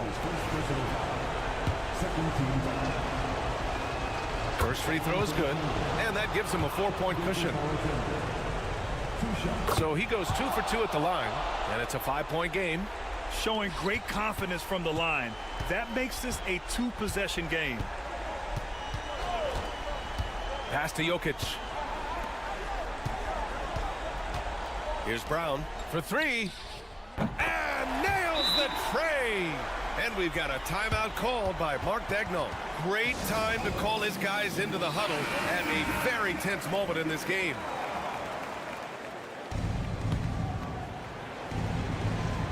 Seven seconds left in the fourth quarter here. And an intentional foul there stops the clock. Yeah, no choice but to foul in that situation. Although, that's not the guy you want to send to the free throw line. And he hits both free throws here. And it's a 4-point ball game. He snuffs out any comeback hopes with an impressive performance at the line. And here's Gordon from the arc. The shot, no good. And so it's the Thunder who come out on top here.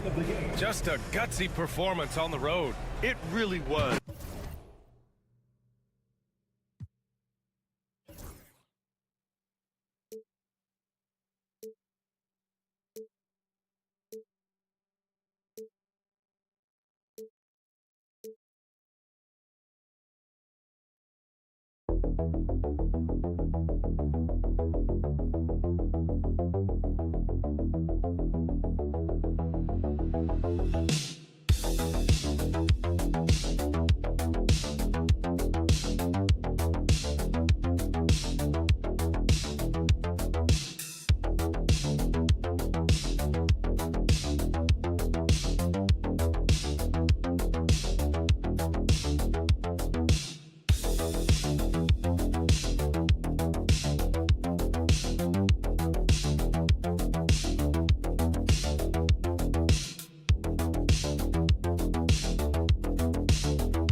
Into this game, Stan, it's clear who the media thinks will win. We've been reading about it and hearing about it for the last couple days.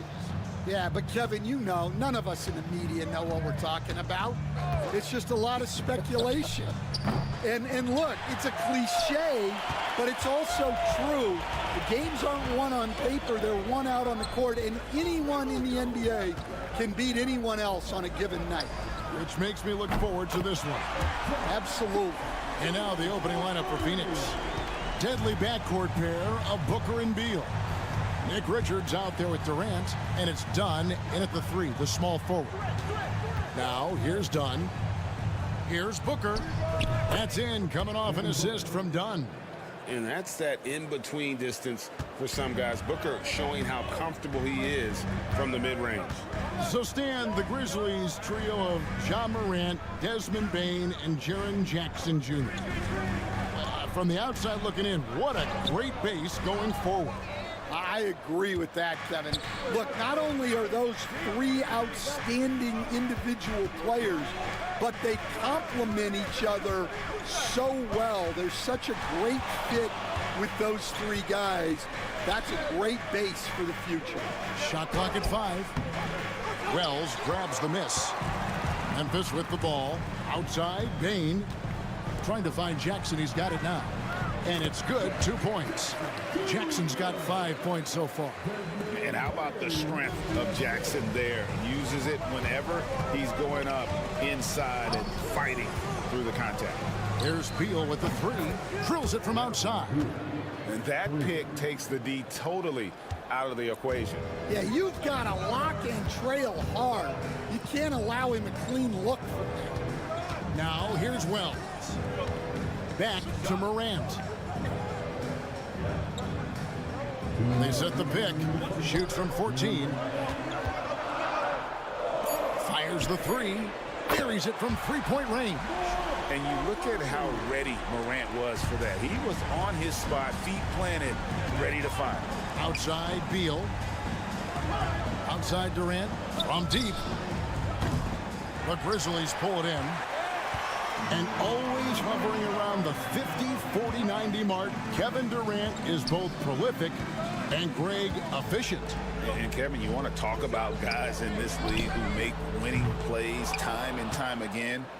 KD is right at the top of that list. Beal from long range. Good on the triple. He's got 6. And that's money from Beal. He's so crafty at finding space in that deep corner. The latest now from our sideline reporter, David Aldridge. David, it's all yours. Take it away. Thank you, Kevin. I was able to talk with the head coach of the Grizzlies for just a minute. Now, I talked to him about the challenge of trying to stop Kevin Durant. The coach said it's about not letting him get into a rhythm. I told the guys they need to focus on staying in front of him and trying to contest everything. Easier said than done, but we'll see if they can even make things difficult for KD. Guys? Okay, David, much appreciated. And with the score of the Suns, Greg, you never know who is going to initiate the offense for. And that can cause problems at times, Kevin. Can run you into issues keeping the ball moving. Turnovers can be their Achilles heel as well. Looking at who's out there now for the Grizzlies. Brandon Clark, he's checked in for Edey. Santi Aldama comes in for Wells. And Pippen subbed in for Morant. Outside, Bain hits the three-point bomb. And guys, we talk all the time about making the extra pass. Clark there proving how important that concept is. Now here's Durant. And the jam by Kevin Durant. Oh, Kevin Durant, unreal. Memphis has gone 3 of 5 from three-point land so far in the ballgame. Outside, Bain fires the 3. No good. 1 quarter in the books, and it's been a close one so far. Suns lead by 1. Live from the FedEx Forum, you're watching 2K Sports.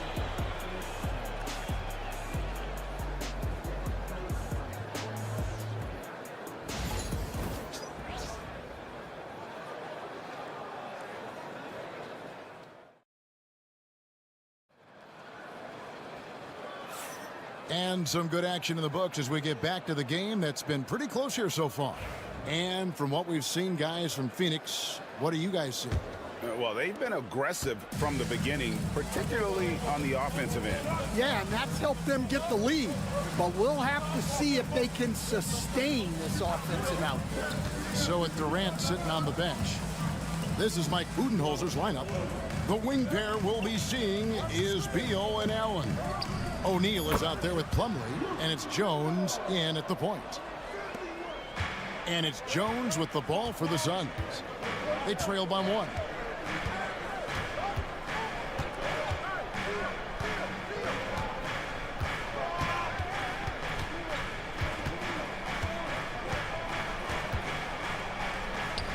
Nails the baby hook. Guys back and forth this first half. And this could continue to go back and forth the entire way. Memphis has gone 3 of 6 tonight when they've let it fly from downtown. And Kennard wide open. He shoots. The shot's good on the assist by Pippen. Kennard's got 5. Well, it's a three-point shooting league. Guys like him are so important for spacing. And timeout is called by Mike Budenholzer. He wants to make some adjustments to the game plan, clearly. Wells is checked in for Memphis. Bain comes in for Luke Kennard. Dunn, he's checked in for Phoenix. Booker comes in for Jones. Quarter number 2 with just over a minute gone. Dunn passes to Beal. Back to Dunn. There's the triple. Off to a good start as he hits his first shot attempt. Stan, I've always admired you. Come from a coaching family. Was there a point growing up you knew you wanted to be a coach? Yeah, look, I loved being around the game. And so 2 things happened that drove me into coaching. Number 1, I loved baseball and I couldn't hit one. So that was out. And I wasn't a good enough basketball player to go on that way. So if I wanted to stay involved in the game, that's when I knew I wanted to be a coach. But your dad had a little bit of that in his background. I say in a little kind of tongue-in-cheek, right? He was a guy that led the way in your interest there. Yeah, my dad coached for over 40 years, and I think he had a great passion for it and always used to tell us that he never actually felt like he worked a day in his life. He loved it so much. Following in his footsteps, terrific story. Well, with his skill and confidence with the ball, if you put him in position, he'll reward you. And, you know, Stan, we've watched Desmond Bane evolve into a #1 option on offense. He's always been there, but now he really is at the top of the heap. Yeah, he sure is. Look, Kevin, you know, he came into the league as a three-point shooter, and he's a great one. But he's developed his game off the dribble, very good mid-range shooter, and he's strong enough to finish around the rim. For the three, that one dropped for his second bucket. Mark him 2 for 4. We'll see if they can finally hold on to a lead. It's been back and forth all night. Well, this is why the fans are here. Each team trading blows, increasing the entertainment value. I tell you, he has some impressive moves in his repertoire. That's as good as it gets. But just want a minute. So timeout called here. But first for Memphis. After back-to-back 50-win seasons, Dan, last season was frustrating for the Memphis Grizzlies in almost every way. Yeah, that's an understatement, Kevin. They went 27-55. Due to suspension and injuries, they only got 9 games from their star, Ja Morant. But they still have a lot of young talent and still a team that can be very competitive in the future. And guys, what do you think about the offensive approach we've seen so far for the Grizzlies? Well, the thing about hitting early threes, it spaces the floor and makes things a lot easier offensively. And something else that's working for them is ball movement. A lot of their points so far have come as a result of smart plays. Buries the long-range jumper. Dunn's got the game tied up here for the Suns. Oh, great feed by Durant. There's way more than scoring to his offensive game. The shot by Wells, no good. Phoenix has gone 2 of 3 when they've stepped beyond the arc in the second quarter. Shots good by Booker. Well, guys, this first half has been about as tightly contested as you could hope for. There have been a lot of lead changes. My goodness. Booker against Morant. Driving the lane, and the layup's good off the glass. Morant's got 8 points. Watching Morant drive is like watching lightning move across the sky. If you blink, you might miss it.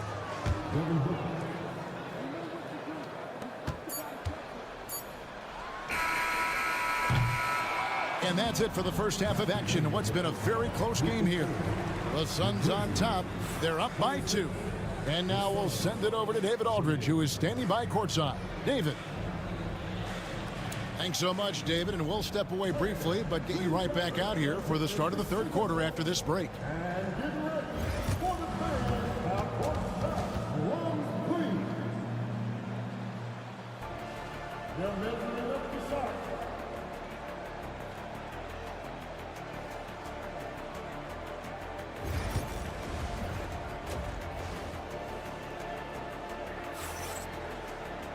And we're halfway through this one. Plenty of basketball left in a game that's been fairly even so far.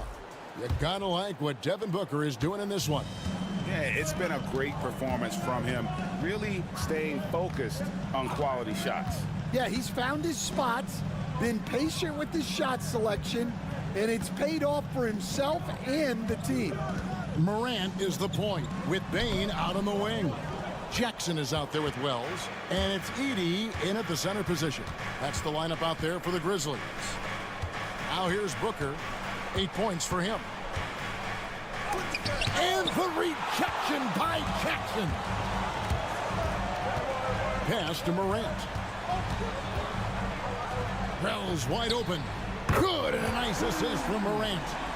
Wells has got the first points of the third quarter up on the board for Memphis. Phoenix has gotten a success rate of just over 50% from three-point tonight. 4 of 7 shooting. A moment now to hear from our sideline reporter, Hall of Famer David Aldridge. David. Hey, Kevin. Despite suffering a first-round sweep in last season's playoffs, the Suns' front brass remains confident that they were mere inches from where they needed to be to compete for a title, emphasizing that chemistry is built over time and through the fire. The hope is, with another year to coalesce, this team will be ready for a deeper run. Kevin? Well, they've got the names. They've got a big coach now coming in. All right, B.A., thank you. Oh boy, to be young again. Makes you nostalgic, doesn't it? And we're just about a minute and a half into the third quarter of basketball. Greg in the process to bring in all their stars. The Suns don't have a lot of ways to add players in the near future. Yeah, they don't control their draft picks for the next few years. That was part of the price for Beal and Durant. They'll have to be very shrewd to add rotation pieces to help them win. Here's Bane. Devin Booker picking up that last basket. Hits it from three-point range. And that pick takes the D totally out of the equation. Yeah, you've got to lock and trail hard. You can't allow him a clean look from that. And it's in there.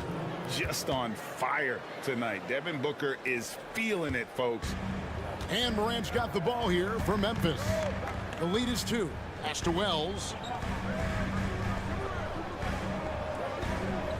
1:46 left in the third quarter. Here's Edey. 6 on the shot clock. Bane. Beal pulls it in. The Suns have gone 2 of 4 here to start the second half. Done outside. Booker against Morant. Strong finish inside from Booker. Skillful make inside by Booker, able to find his spot for the finish. Outside, Bane. There's Jackson with the 3. It's hauled in by Dunn. Finding space on the perimeter, but he couldn't capitalize. Nice ball movement by Phoenix. To the paint. Wants to get it to Booker and does. 2 emphatic points. Devin Booker. Memphis has gone 2 of 3 when they've ventured outside the arc in the third quarter. Pass to Bane. And here is Wells. Nailed from three-point land. Wells has got 9 points in the quarter. And they have been relentless from deep. And you see the defense trying to react, but to no avail. Look, when the 3 is falling like this, there's not a whole lot you can do defensively. The 3 at the other end lit a fire under Booker. He wanted to get those right back. Now here's Morant. He's got 8.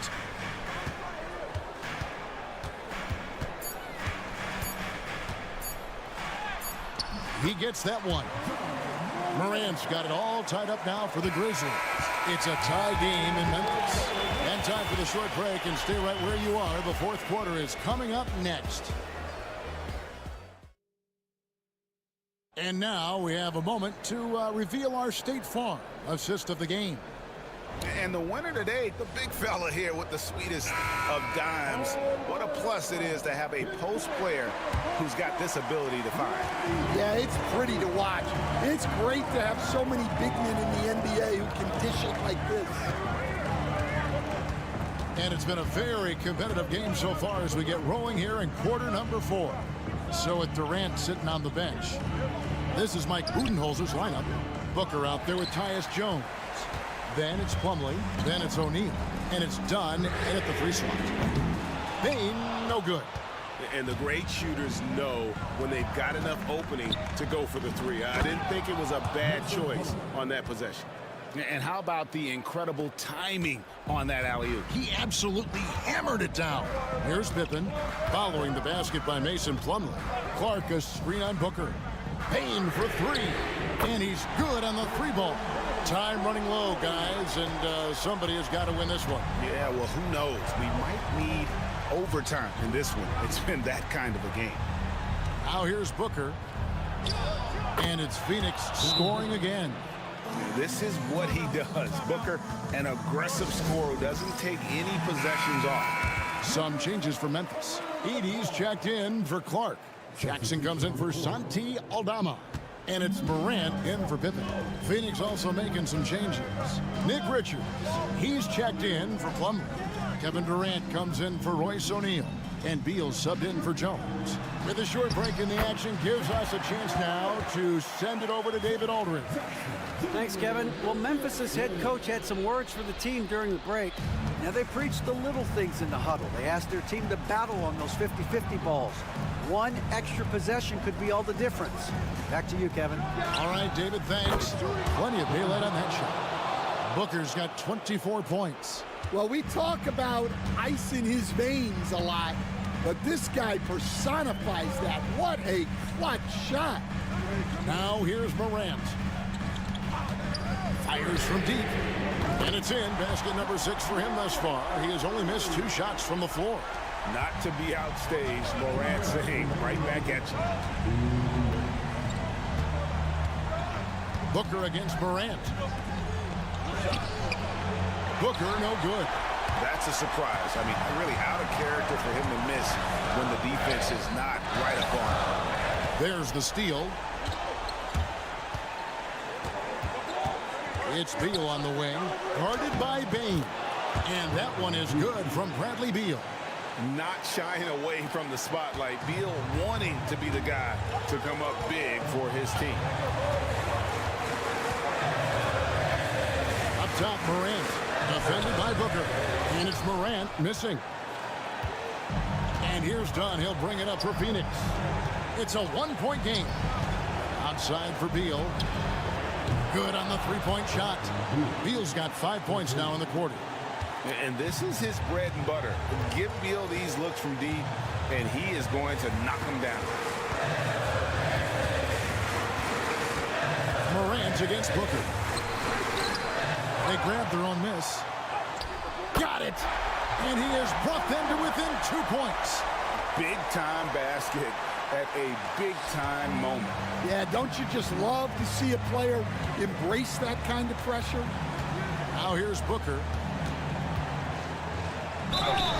Fouled in the act of shooting. Gets the bucket anyway, so a 3-point play chance for him. And in that situation, everybody knows the ball's going to be in Booker's hands, and he comes up big. And that tacks another big point onto the league. Great N1 play showing us now a little bit of that killer instinct. Here's Morant. Money! A true leader. You can tell Morant takes pride in stepping up when it matters most. They can more or less wrap it up right here. This has to be a very smart possession. Booker, no good. Can't afford any wasted possessions down the stretch. Yeah, they need everything to break their way at this point if they're going to rally back. And then Morant slams it in. A huge shot from Morant. Wow, you see why they put the ball in his hands in those situations. And so they foul intentionally. Yeah, you can't let them hold the ball and just milk those last seconds away. He drops the first one, and that will put them up by 2.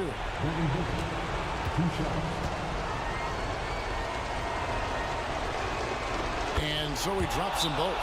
It's a 3-point game. That was a giant trip to the line. The Grizzlies call timeout. And let's get your take, guys. What's the strategy? And it's do or die time. They need a bucket here to stay alive. Yeah, the clock is their enemy, and they know it. We'll see if they go for the tie or try and get a quick one. Yes! And what a sensational bucket to bring them within 1. And we all know Ja's capability to fill it up, and he is showing it here tonight. You have to foul, but I'm sure they would have liked to foul someone different. And the second free throw, no good. A tough break there. And here's Morant. Count it! And tie game. That is a huge basket right there. Just a terrific all-around scoring effort from him. I mean, it's because of that they're even in this game.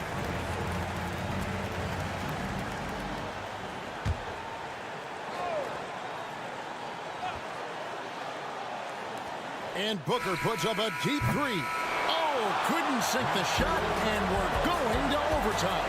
And that's going to do it for regulation. So we are headed to overtime. Live from the FedEx Forum, you're watching 2K Sports.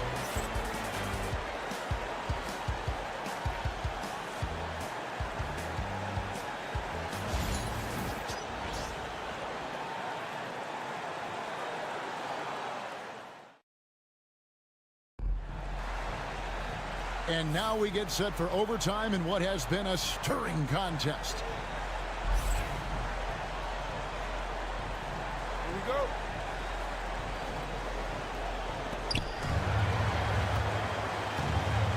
Morant is the point with Bain out on the wing. Wells is out there with Jaren Jackson. And it's Edey in at the 5, roaming the paint.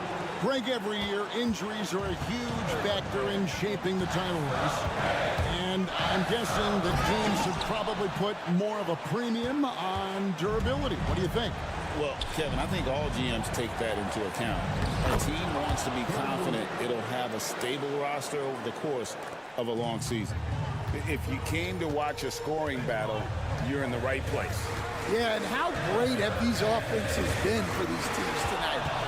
Just fantastic execution. Fires it up. Good! Kevin Durant is too much.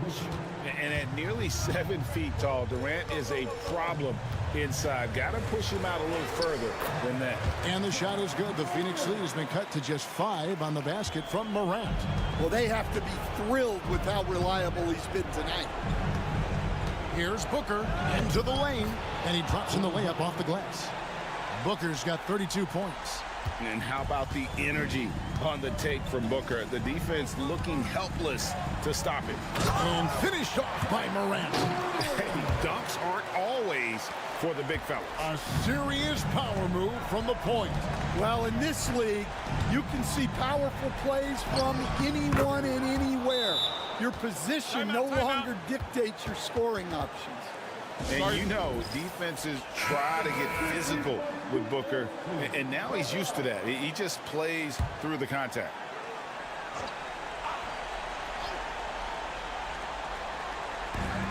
Here's Morant. It's in! Oh, and that cuts the lead to just 5. Morant using that quickness to his advantage. That time he gets that one to fall. And an intentional foul right there.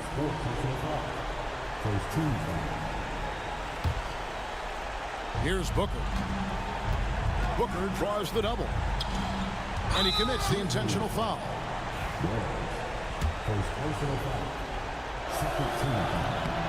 Good on the first, and that increases their lead to 6. So he goes 2 for 2 at the line, and it's a 7-point game. No mistakes there. Good free throws to give them just a little bit more cushion. Here's Morant with the drive. Count it. How about the handles from the young fellow? Give Morant credit for taking the initiative and capitalizing. And now they decide to foul intentionally. And no good is the first free throw, missing for him. We'll see if he can nail the second. And the second of 2 is good. That increases their lead to 6. And so Morant will bring it up for the Grizzlies. Timeout. The Grizzlies call timeout. Start it.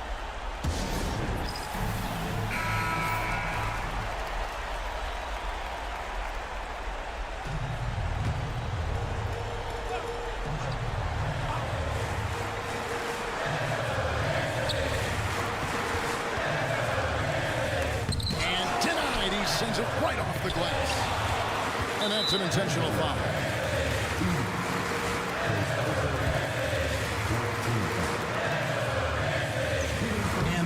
As he doesn't get the first one to fall. Trying to focus now on the second. And he does get the second one. And that makes it a 7-point lead. Guys, let's just go ahead and call this one. It's over. Yeah, time is not on their side. The score is not on their side. Nothing you can do. And you can tell he's looking for his shot. He just believes in it. Well, yeah, and the defense is going to have to respond to that and chase him off the arc. So he gets them both, and it's a 6-point ball game. And that's the knockout blow right there, guys. Those free throws should put this one away. There's Jackson with the 3. It's money from deep. Well, you wonder why we're seeing so many points tonight. Just look at the D. Not a lot of resistance in trying to just outscore other teams. Generally not the best recipe for long-term success. They foul intentionally. That's what they have to do at this point.